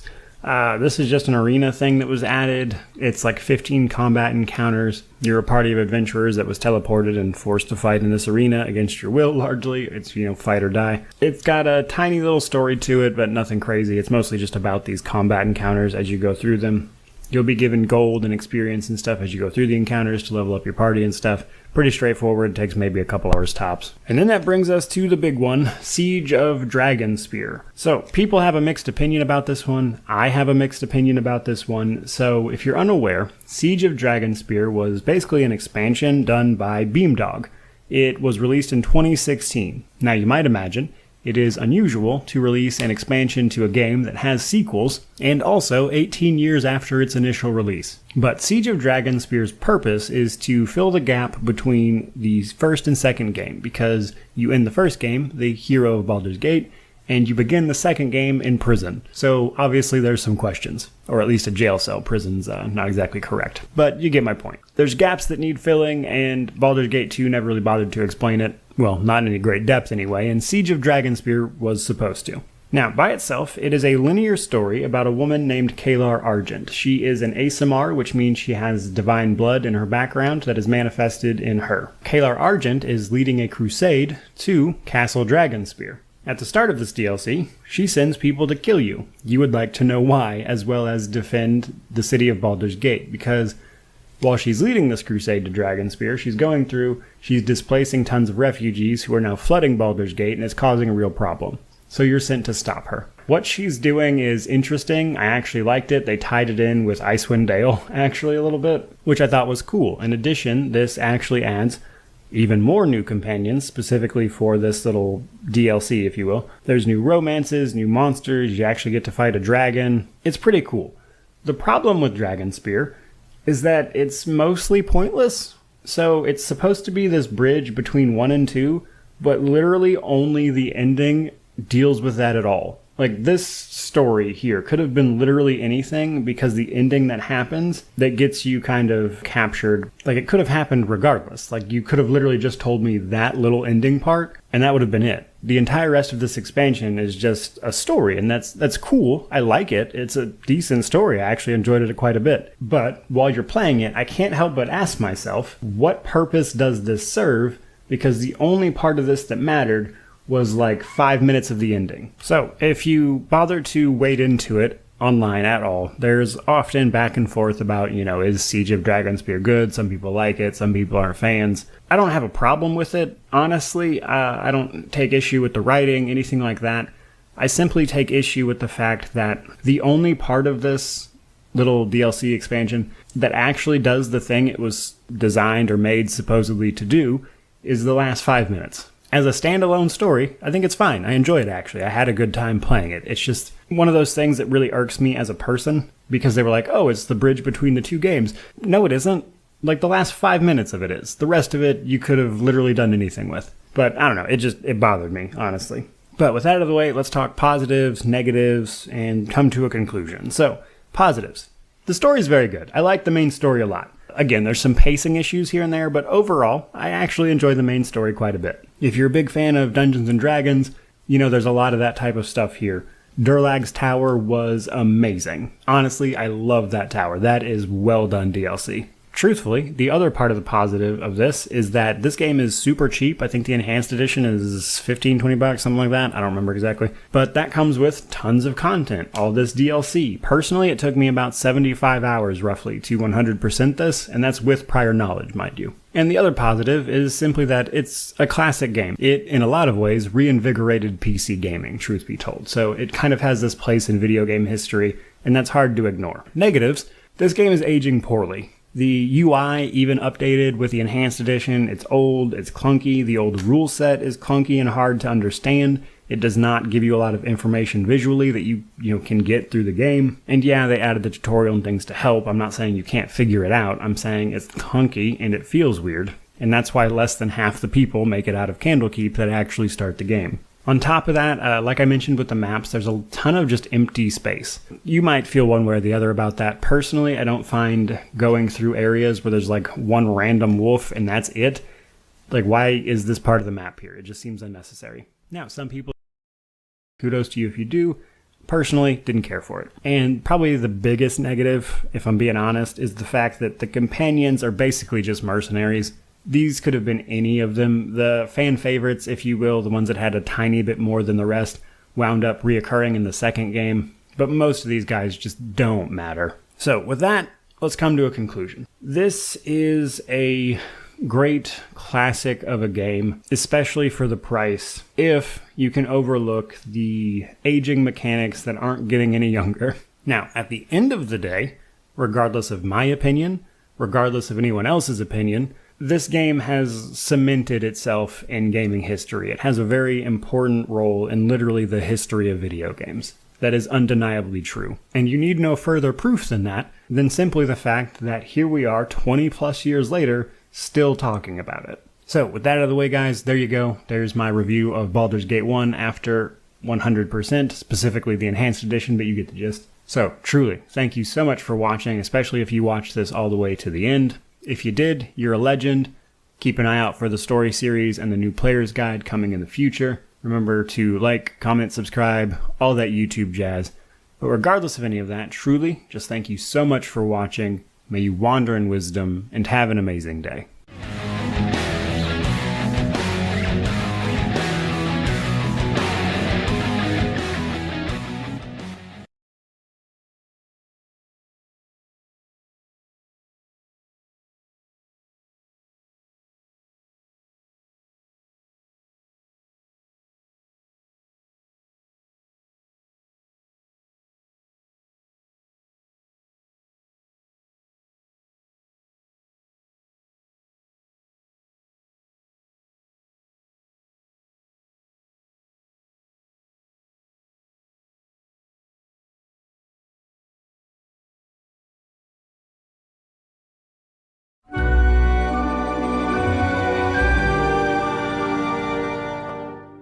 What's going on, everybody? Mortem here, this time bringing you my review after 100% for Baldur's Gate 2. Couple of things to get out of the way right off the bat. First of all, I like to 100% games before I review them because I feel like it lends some credibility to my review, as well as just sets me apart from other YouTubers on YouTube. Some of you might be asking, what qualifies as 100%? Because if it's just achievements, that might not necessarily be the most comprehensive way to 100% a game. Now, I've actually made an entire video on my channel specifically about this subject and what I consider to be 100%. But a very quick explanation is that I consider it all of the story, all of the choices in said story, all side quests, all map exploration, as well as the achievements. If you want a more in-depth response than that, then I suggest you go watch the video I mentioned. Furthermore, this review will be as spoiler-free as possible. At the end of the video, or at least towards the end of the video, I will have to talk about one specific thing because the expansion for this game, Throne of Ball, actually is kind of spoilers for the first game, no matter how I split it. And while I won't even be talking much about spoilers for Throne of Ball, I do actually have to mention something for that is spoilers for the first game. So I will call that out separately, but otherwise there won't really be any for the rest of the video. Now, with that stuff out of the way, let's dive into this. So, Baldur's Gate 2 was originally developed by BioWare and released in, I believe it was 2000, and then they released the expansion, Throne of Ball, in 2001. Now, since then, a company known as Beamdog has taken over handling the continued life, so to speak, of these games with the enhanced editions that they've released, which is what this review specifically is for. But the enhanced edition works very similarly to a remaster, honestly. There's a ton of quality of life changes, such as being able to zoom your view out, that kind of stuff, 4K resolution. The only content that they really added to Baldur's Gate 2 was companions. So they added companions to the first game as well as this game. And while I will say the companions blend in better here in Baldur's Gate 2 because of reasons we'll get into in the companion section, nonetheless, some of the companions are new, those companions being Rasad, Nira, Dorn, and Hexat, as well as a bear companion named Wilson you can potentially get, but that's the only additions to the base game. So the game itself is divided up into 3 parts, in a manner of speaking. So the base game is Baldur's Gate 2 Shadows of Alm. This is the main story and typically what people are referring to when they say Baldur's Gate 2. Then there is the Throne of Ball. You can do this separately and start from the Throne of Ball starting point, which is directly after the end of Shadows of Alm. Throne of Ball, again, requires me to mention a spoiler that I don't want to mention right here, so we'll talk about that in the DLC section. I just wanted to differentiate between Shadows of Alm and Throne of Ball. And then finally, there is the Black Pits 2 Gladiators of Thay. This is an edition by Beamdog. It is basically a combat arena that continues the story of Black Pits 1, actually, which is something they added into Baldur's Gate 1. It is a standalone arena system that lets you encounter high-level combat, basically. But with all of that stuff out of the way, let's actually start digging into this. The probably biggest change, in my opinion, that the Enhanced Edition made is to the difficulty settings, as now they've added Story and Legacy of Ball. Story is just that, it's a story mode. You are impossible to kill in combat, however you can still die in scripted events. And it lets you experience this rather old game without the headache of trying to figure all the mechanics out. Which if you're new to the series can be a bit of a pain because it is of course based on a much older system of D&D. All of the difficulties in between there are pretty much your standard CRPG stuff. Normal, which is typically slightly below the actual rules as written rules. There's core, which is the actual rules, and then kind of everything in between, which, lets modifiers affect dice rolls. Legacy of Ball is, of course, the uber difficulty that was added to this and the first game, and I will say Legacy of Ball on this particular game is, in my opinion, a bit easier than the first game, because you can import your custom party from the first game directly into this. And once you've kind of gotten that figured out, at least because I did Baldur's Gate 1 first, already having this knowledge of kind of the ins and outs of Legacy of Ball, personally, I found this run through much, much easier. And that is primarily because the summons, which are much more widely available in the second game here, also receive all the benefits that your enemies receive from the difficulty setting, which makes them very strong. But moving on. So looking at character creation here, we have, again, the second edition of Dungeons & Dragons system. I'm going to go ahead and clarify, because if I don't, somebody will comment on it down below. The game is based on the second edition of Advanced Dungeons & Dragons. Think of this as like a 2.5 edition, because there's the first iteration of Dungeons & Dragons, then there's Advanced Dungeons & Dragons, and then there's the second edition of Advanced Dungeons & Dragons. And then it jumps to third edition. So Advanced Dungeons & Dragons is like a second edition, and then that got a sort of 2.5 edition that this game is actually based on. If you're new to the series, all you need to know really is that it's an old system of D&D. Now, we'll talk more about the system in depth in the actual combat section, but for here, the character creation screen, what I want to talk about is that Baldur's Gate 2 actually added some new classes and subclasses originally. However, with the Enhanced Edition, all of these classes and subclasses that were added are available in Baldur's Gate 1 as well. So you kind of see the same stuff across both editions. However, I did want to point out that that is not the way it was originally. That is the Enhanced Editions. Beyond that, the character creation screen, the classes are locked to your race. So humans can be basically any class, but they can't multi-class. All of the other races, which are standard fantasy stuff for the most part, can multi-class, which is taking multiple roles at once and basically leveling up 2 classes at the same time. However, you are still typically subject to the limitations of them. For instance, if you're a fighter and a thief, you can't use your thief skills if you don't take your armor off, that kind of thing. Humans, however, get to dual class, which is more for advanced players, but just to give an explanation, they level up 2 classes, but only 1 at a time. So basically, you can take, say, a fighter to level 10, and then multi-class as a mage. However, you don't get your fighter levels back until your mage hits level 10, and then you get all your previous fighter abilities. It's a little complicated. It can be very effective. However, I wouldn't recommend doing it for anyone who's not going in with a very set plan. Now, beyond that, we of course have our ability scores and our alignment. Alignment affects your party's starting reputation. We'll talk more about that in the world building section because that's where it actually affects the game. The ability scores are weighted in a very top-heavy manner. Anything below 17 might as well just not be there. Not to say that it doesn't give you a bonus, but it's much more minor than you'd probably think. And moreover, you actually get to roll for your ability scores, and this can be a number between 75 and 108. However, getting anything above like the 80s can be very time consuming because while there are additional things happening in the background, the most simple concept for how these ability scores are rolled is that you are rolling 3 6-sided dice for every single attribute here. Now, I also want to mention in character creation here, you are making a character that is a bit higher level than you might think because this is a direct continuation of the first game. And because of that, you'll actually get to pick quite a few spells and everything for that character, of course, and other abilities depending on exactly what your character is. Keep in mind, this isn't a level 1 character that you're making. For the people who start out with Baldur's Gate 2 because of how well regarded it is, this can actually pose even more of a problem because you're jumping into an adventure with a few levels under your belt, and if you don't know the system already, it can pose some challenges for you. But with that out of the way, let's actually jump into the story setup. Now, I'm going to keep this as spoiler-free as possible, basically just what you would learn from the prologue of the game to kind of set up what it is we're even trying to do. And also what happened after the first game, and how you got here.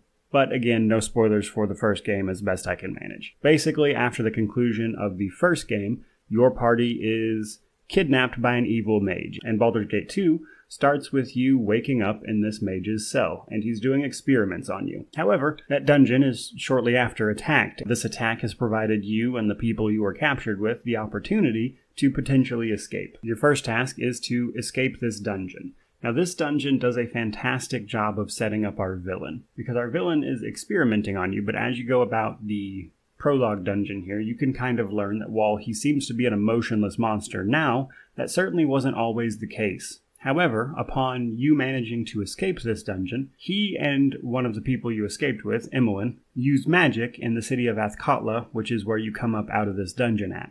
In Athkatla, using magic is very heavily regulated. So these two, Imoen and the evil mage guy, actually get arrested for using magic in a way that was not approved by the cowled wizards, which are kind of like the police of the city. Now, they get carted off, and your job is to find out what happened to them, as well as why this mage was experimenting on you to begin with. And that's kind of the setup to the story, and once that's sorted out, we actually get to just explore directly from the city, which is pretty big, honestly. It has a ton of maps just by itself. And then we can go on our quests and standard D&D stuff. So we get the big important thing as well as a good excuse to go explore, which is that we need to raise money in order to track down exactly what happened to this evil mage and our friend Imoen. So that's kind of the story setup. For the world building portion, so just to jump off with the world building, they went all in on Dungeons and Dragons. So it's very high level combat, encounters, enemies, all just really cool high level stuff. So whereas the first game, you tend to be fighting a lot of bandits and kind of run-of-the-mill everyday types, maybe with some magic involved. Baldur's Gate 2 goes all in on the fantasy. You're going to run into beholders, mind flayers, dragons, orcs, ogres, all this type of stuff, which personally I enjoyed quite a bit because it's a fantasy setting use what's available to you. Now, as I mentioned, you do actually start in the big city this time, whereas in the first game, you actually start outside of the city and work your way to it. But while you do start in the big city, you actually have to learn the locations of things outside of the city before you can travel there, which can kind of limit the exploration available to you at the very beginning of the game, because you have to run around the city, learn locations of things, and then go there. Now, this differs from the first game, where you could literally exit a map from a certain side, and then it would then show you the next map over, and you could kind of explore that way. That's not really available in this game, or at least not nearly as much, I should say. Now, much like the first game as well, the travel and resting takes time, which is important because some side quests are timed. The main quest isn't really timed at all. However, the side quests can be. Now, resting, which is required to, of course, restore your health as well as your spell slots, which we'll get into during combat, is pretty limitless, actually. You can't rest like out in the open in the city, and certain areas of the game won't let you rest there, but for the most part, you can rest basically wherever, and even in the places where you can't rest, there's almost always a tavern or an inn where it's very easy to rest up. So in addition to those basic things, for world building, I want to mention quite a few things, actually. For starters, there are tons of optional side quests and secret areas, and just cool stuff to discover, including like just little mini subplots even. And you can do all of this in service of the main story in some ways, especially early game. You're trying to find gold to continue the main story, so there's a lot of ways to come across that gold. The areas that are specifically for the story tend to be locked off, so you can't go there, or you simply won't learn the locations of them. Things like that. The side quests themselves are also honestly just a flat improvement over the first game. Now, the first game didn't have bad side quests, in my opinion. It did, however, have fairly straightforward and basic side quests. Whereas in Baldur's Gate 2, things can often take twists and turns. You can investigate a serial killer in the Bridge District. You can run into the ghost of a little boy who was murdered in the Graveyard District. Like, just tons of stuff like that. And then even once you've went along with that quest, it can even then take some twists and turns. Some of them have multiple outcomes. So overall, I just think the questing is just a better experience than the original game. In addition to this, you can pick up strongholds. Strongholds are something I personally really enjoy. Essentially, strongholds let certain classes take over part of the map and then kind of run that stronghold, which will let you earn gold through it perhaps, or even get unique magical items, that type of thing.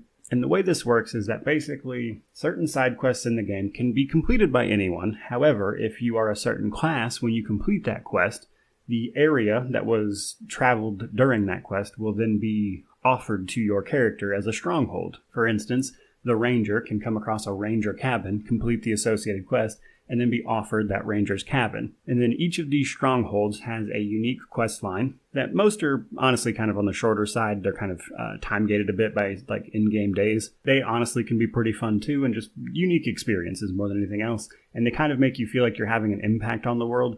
For instance, as a fighter, you can take over this keep and become a sort of local baron and help with local problems. In addition to these things, because we're starting off in that big city again, Athkatla, there are tons of NPCs and quests and things getting thrown at you. And honestly, it can kind of get a little overwhelming for some people, for sure. But I do want to mention, with them cutting out like the exploration part that I mentioned, in Baldur's Gate 1, a lot of the maps can be kind of empty, honestly. Whereas the thing you'll need to do on that map might only take up like a quarter of that map, and then the rest of it's just fairly empty.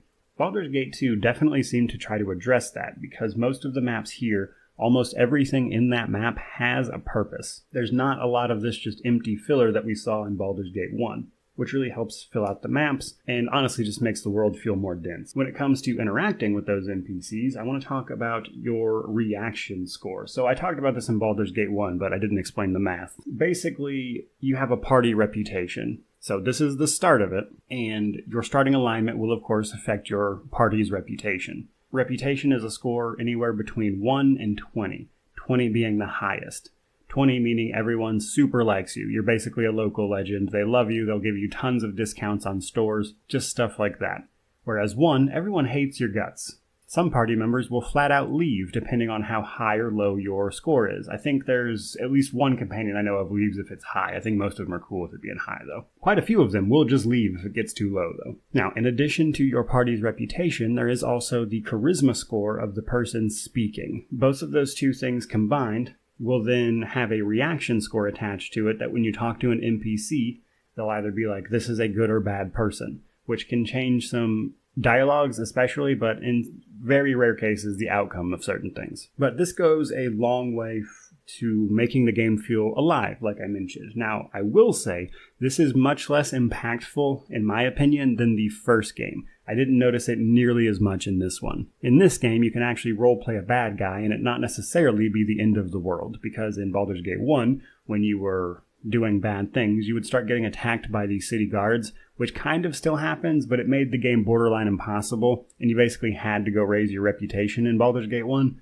And in BG2, it just doesn't come up nearly as much. Your reputation can actually be pretty low without you being attacked. That is going to bring us right along to the companion section. Now, I'm not going to be covering every single companion, would be here for quite a while. However, there are some things I want to mention. There are much less companions than the first game. However, the first game, they were very bare bones. They had a tiny introductory quest, and they only served to be like, this is a class with this alignment kind of thing.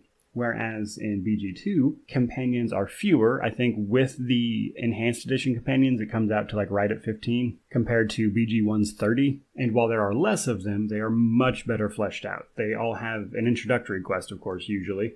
However, they also have a follow-up quest. In some cases, they have multiple follow-up quests, and you get to see some character development happen. Moreover, you actually get to see some inter-party development between your characters, depending on who you have in your party. For instance, there are companions that will start dating if you have them in the same party. There are companions that will start dating and then break up if you have them in the party long enough. There are companions that will flat out refuse to be in the party with other specific companions. So there's a lot of interaction there, which I honestly thought was a great touch. Now, you can't talk companions without talking romances. Personally, not something I care about. However, it is important to a lot of people, so obviously we're going to cover it. Now, in the base game, there was only 4 romances, and it was pretty restricted, actually. For instance, the female protagonist would only get literally a single romance option, and that guy is widely regarded as annoying. There are now actually 8 possible romances, with the Enhanced Edition included companions, which offer 4 more in addition to the base 4. Now, while the Enhanced Editions are kind of a welcome change on this front, in my opinion, because it, again, kind of opens up the accessibility of the romance options, I do want to mention that even then, all of the romances, to me, seem kind of underwhelming. Most of them are gender-locked. I think there is one who will go either male or female. Most of them are gender-locked. Some of them are race-locked. So there's a good chance you'll play through this game multiple times and never even see one of these romances. So again, in my opinion, just kind of underwhelming. However, like I mentioned, first of all, romances aren't my thing, so take my opinion with a grain of salt. I do want to mention on the romance front, this is kind of where we see the start of BioWare's romances that are kind of a much bigger deal in later games. So we can kind of see the rudimentary beginning to their work on romances in this game at the very least. So with that out of the way, let's move on to combat. Combat is real-time with pause. It uses 2nd edition Dungeons & Dragons system, which revolves around THAC0 and AC, so that is to hit armor class 0 and armor class. These two things I've actually talked about multiple times in multiple videos, so I will try to keep this fairly to the point. Both of these numbers ideally want to be as low as possible, which is counterintuitive because you'll pick up items and things that will say plus to THAC0 and AC, but what it actually does is lower the stat, which can be confusing for new people. But basically, the lower your armor class, the harder you are to hit, and the lower your THAC0, the easier it is for you to hit something. Now, to hit armor class 0 literally means whatever you would need to roll to hit armor class 0, and then the armor class acts as the other character's modifier to your roll. So if I have a THAC0 of 10, I need to roll a 10 to hit someone with an armor class of 0. However, if that character has a -5 armor class, then I would need to roll a 15 to hit someone with a -5 armor class. Pretty straightforward once you get the gist of it, however it can be confusing. After that brief explanation, I do want to mention that while understanding THAC0 and AC is critical in Baldur's Gate 1 because a lot of the combat is low level and there's only a handful of spells that are like widely useful in every combat encounter. I mean, obviously spells in general will have their niche uses regardless, but in BG2, the system that got the most expansion, in my opinion, was the spell system. Now, this works the same way as before because it's still the same system. To explain it real quick, characters will get spell slots as they level up, which is basically the number of spells they can memorize and then cast in a day of each particular spell level. Resting restores these slots, but once they're spent, they're gone. Now, you will actually get a ton of spell slots because this is the higher level combat, But moreover, they actually added a nonsense amount of spells, and it is critical if you're going to be good at this game to understand what spells to use when, or simply look up a guide to the best spells. So I will say, summons are always a net gain. But to sum it up, combat, the more you know about 2nd edition D&D, the better off you're going to be, obviously. But this particular game, compared to Baldur's Gate 1, is much more focused on high-level gameplay, which revolves around higher-level spells, and if you don't engage with that system, enemies towards the end will just destroy you by crowd-controlling you, or making themselves basically immune to everything you do. Now, combat is where I want to talk about story mode. If you're having trouble with the combat and you're a new player who doesn't necessarily want to learn a whole new system of D&D again, do yourself a favor, turn on story mode and play the game for story mode. That is what story mode is there for. This is an older game that uses a weird system. Just turn it on, maybe crank it up to easy or normal here and there, but don't feel bad about using story mode. A lot of people do, and I think it's ridiculous. Just use story mode if you're having a problem. It's a very old game. As for your way through combat encounters, if you just absolutely insist on not using story mode, to sum it up very quickly, what you want to do is utilize crowd control, exploit the action economy with spells like haste, which give you more action, summons to provide you more opportunities to attack through the summon, and again, spells on the very high level, such as spells that will dispel enemy protection, such as breach. Some enemies are immune to breach, so that's where the knowledge part of it comes in, where you just need to know what is immune to what. Honestly, kind of a deep system. I wouldn't expect to master it right away, especially because this particular game, much like its predecessor, is terrible at explaining things. Oftentimes monsters will be immune to things, which happened in the first game, but in the first game it was easier to discern why, because monsters only had a handful of immunities. Whereas in this game, you have to ask yourself, are they getting an immunity from a spell? Are they getting that immunity because they're monster type, if you will? Or do they have an immunity to the specific tier of weapon I'm using? Because monsters in this game can be immune to like a +2 weapon. They can only be affected by like +3 and above, which doesn't really come up in the first game. So overall, these things combined with the kind of clunky UI that admittedly was updated by the Enhanced Edition, but is still kind of dated. All of this kind of weird system of D&D most people these days aren't familiar with, combined with the clunky UI, causes people to start it up and just kind of bounce off of it. Now, honestly, if you're even thinking about playing this, I would highly recommend playing the first game first, because it has an actual in-game tutorial that I don't see anywhere in BG2, and moreover, there are tutors at the very beginning of the first game that will literally explain this stuff to you through text if you want them to. So you can kind of get familiar with the system much more easily if you play the first game first. But because Baldur's Gate 2 is newer, people often like to start with this one, or at least try to, and get hit with basically no tutorial. A difficult for newcomers initial dungeon. All around, it's just a bad time for new players if they choose to start here, which again, I would not recommend that they do. So with that out of the way, let's talk DLC. So first up, the Black Pits Gladiators of Thay expansion. As I mentioned, this is just a continuation of Black Pits. It's a lot of high-level combat encounters. They do let you do some extra things as well. There's stuff outside of the actual arena fights you can do, such as training as well as side quests and things. So they opened it up a little more, but at the end of the day, it's still just an arena combat encounter basically, with a bit more story attached to it with side quests and things. And then we have, of course, Throne of Baal. Now, this is the part where I have to give a bit of a spoiler for the first game. Avoiding the actual story of the first game, I do still need to mention something from that game, so spoiler warning. In the first game, we of course learn that our character is a Baal spawn, basically a demigod, a child of an actual deity, with a whole prophecy surrounding him and his many exact number undisclosed siblings. Throne of Baal is all about the conclusion of the Baal spawn saga. So just to give a quick synopsis, basically the god Baal was murdered and he knew he was going to be murdered, which is funny because he's the lord of murder, but in order to prevent this, he went around and made many children, basically one of every single possible race, all of which are collectively known as the Baal spawn. Each Baal spawn has an amount of the essence of the Lord of Murder inside of them, and when they die, all of that essence returns to Baal's plane of existence in the Abyss, which should allow him to rematerialize if all of them were to, say, die. Well, the Throne of Baal sees this prophecy that was actually spoken about start coming to a head. Basically, 5 ball spawn are rolling through the place and absolutely murdering ball spawn, and as a ball spawn yourself, this is your opportunity to lead the charge and see this prophecy conclude one way or another. It's kind of the closing chapter to both of these games, or at least the ball spawn saga. Now, obviously, I don't know exactly what the story of BG3 is going to do. They have mentioned several times that they're going to try to connect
Mutt!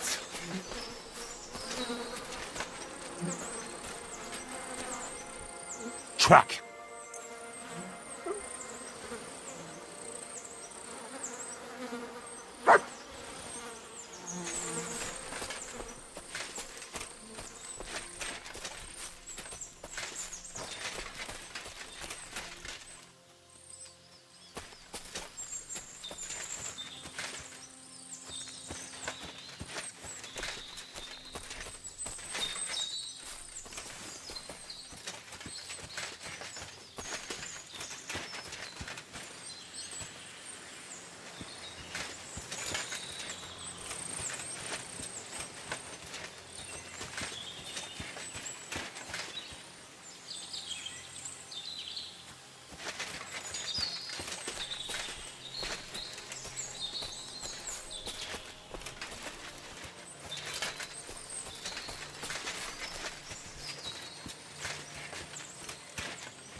What have you found, boy?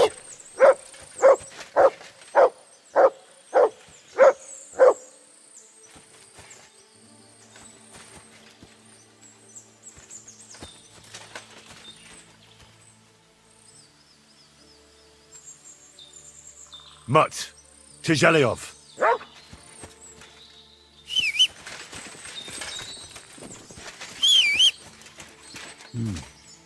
It looks like the poacher was attacked by wolves in his hideout. He tried to flee, but they chased him down. Oh well.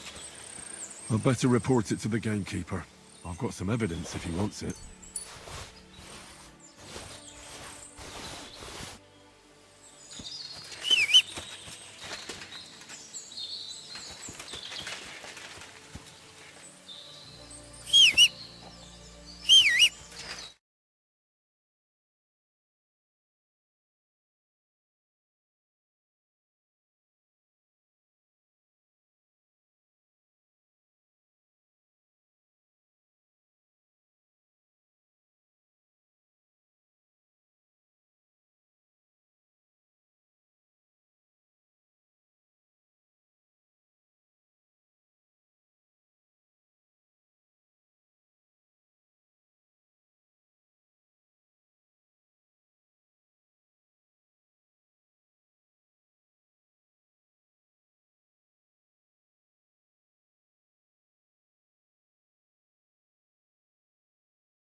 Go!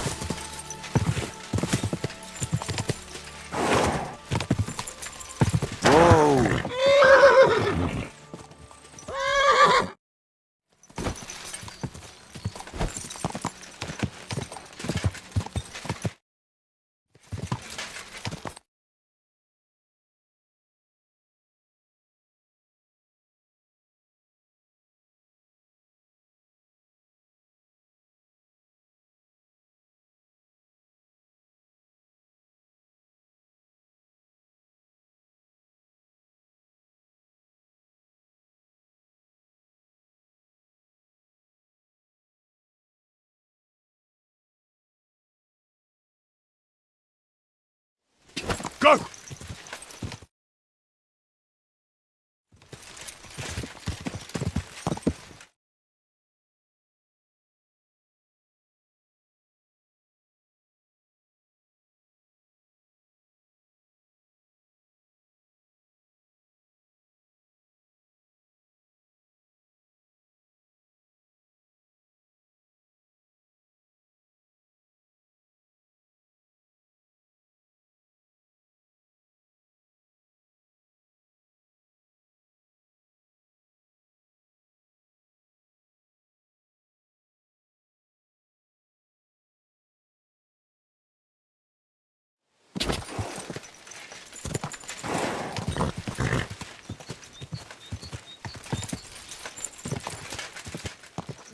Go!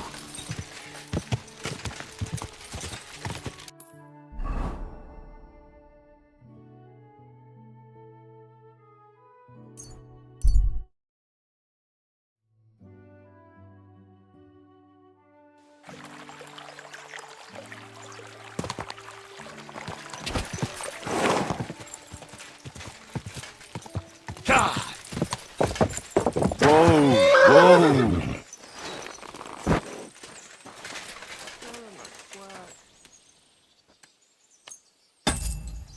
I'm at your service, sir.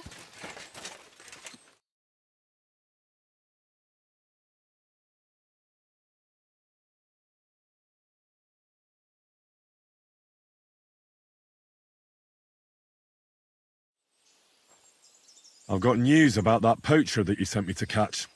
And? Did you catch him? Not exactly. What does that mean? Well, you know how you said this poacher leaves a mess behind? I know, the weasel. That really makes my blood boil. Anyway, that's how the wolves sniffed him out. He didn't stand a chance against them. There wasn't much left of him, but I brought at least this as proof. Show me. A hunting knife. This knife will be no use to him now. But still, no one deserves such a fate. Getting ripped to pieces by wolves. Oh, never mind. I'm not going to grieve over him. You said something about a ghost. Will you tell me what that's all about? Hold your horses.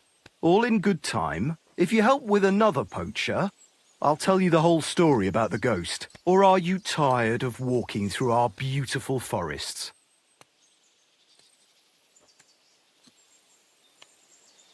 Oh, leave it out. Tell me about the next poacher. What do you want to know?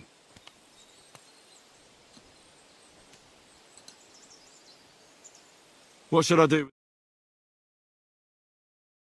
If some wild beast doesn't mete out justice first, aye. If he's not willing, force him. But make sure he's not too battered. Yeah, I understand. There's a lot of poachers on the rampage here, aren't there? Is there anything different about this one? This poacher is operating on a big scale. A big scale? He's killing so much game that he must be selling it somewhere. It's much more than he could use himself. Only, to prove anything, I'd have to grill all the innkeepers in the area. They wouldn't tell me anything anyway. Where does this one hunt? Any idea where I should go looking?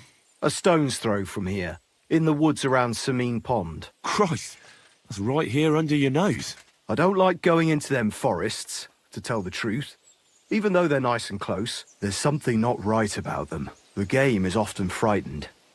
He uses that to his advantage. Miller Krazel occurred to me. He looks out over that area, so he might know something. Even if he is a bit of a strange one. Actually, Krazel has people working for him who live even closer. I'll ask them. Whatever you say. Thanks. I'll go and find him. Good luck. What do you wish? Better go and look. Is everything all right?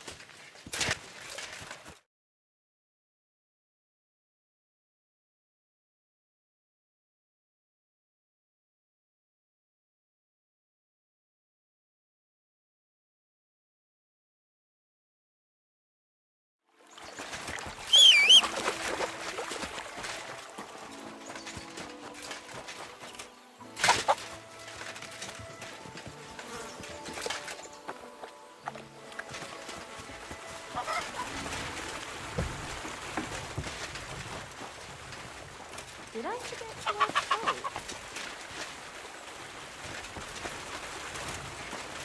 What?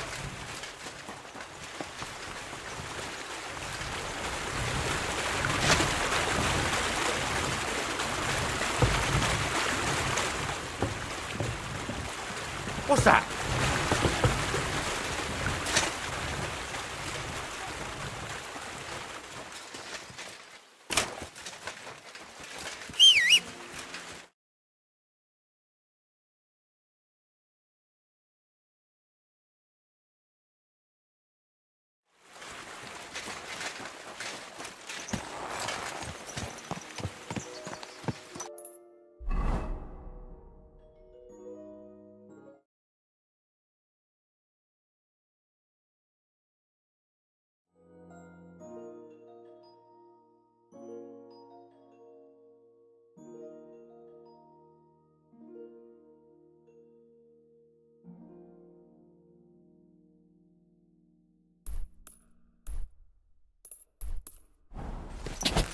Go!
Quick!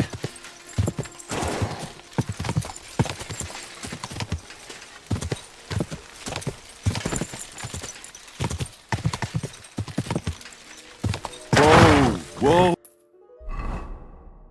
Ooh.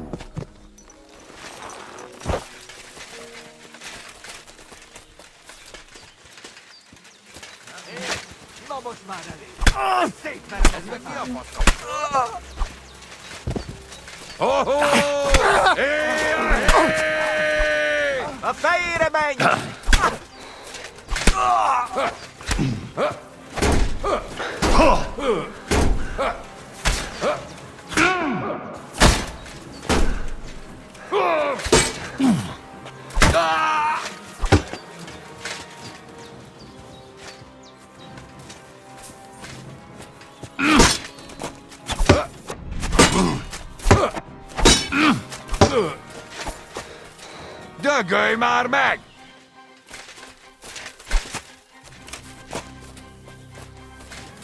Imádkozz, mosadék!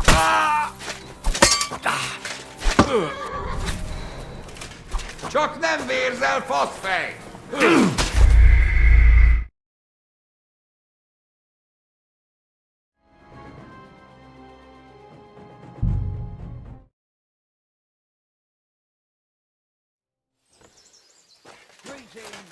Greetings.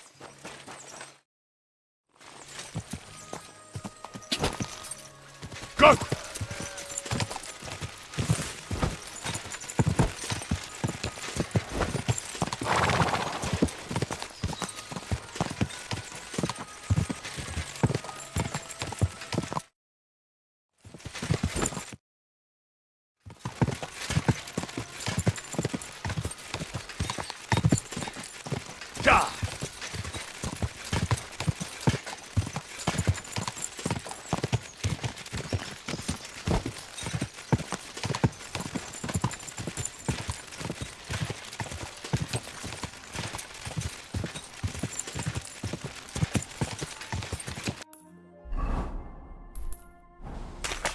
Go!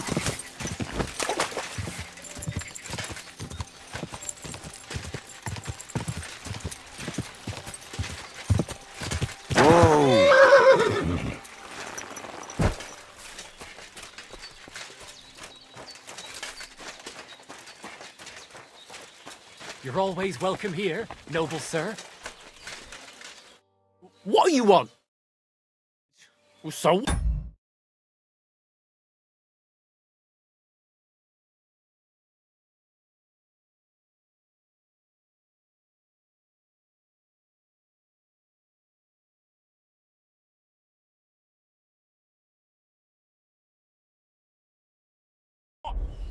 I like cabbage. But you shouldn't steal it. Well, that's a lie. I grew it myself. Well, here? In the woods? Why not? Because cabbage doesn't grow in the woods. Oh, well, all right. I confess. What are you going to do with me? Why did you steal it in the first place? Who ever heard of someone stealing cabbage? Well, I wanted to make sauerkraut and sell it, but now I'm afraid the people will know. Where would I even get so much cabbage? So you're sitting on a heap of sauerkraut? Well, aye. Do you want a taste? Mum always said I made the best sauerkraut, though she also said I was dumb as a rock before she chased me away. I'm sorry to hear that. That's very nice of you. So, do you want a taste? I'd love to. Here you go. The best sauerkraut in the region. Oh, Mum. It's really good. I told you so. If you want, I'll make you some more. Just bring me some fresh cabbage. At least I wouldn't have to steal it. But what will happen to me now? Don't worry. I won't tell the bailiff. Why? All you did was steal some cabbage. That's not worth mentioning. That's very nice of you. I have to give you something as thanks. Do you want some more sauerkraut, since you liked it so much? That's all right. If you say so. But if you ever change your mind, well, just bring me some fresh cabbage, and I'll give you sauerkraut for it.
Senki hozzám! Hey, Támadó! mindenki ide! Viadó! Roham!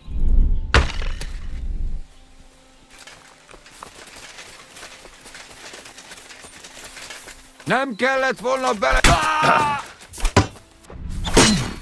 Már itt vagyok. Nincs esélye!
Whoa!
It looks like a bandit's camp.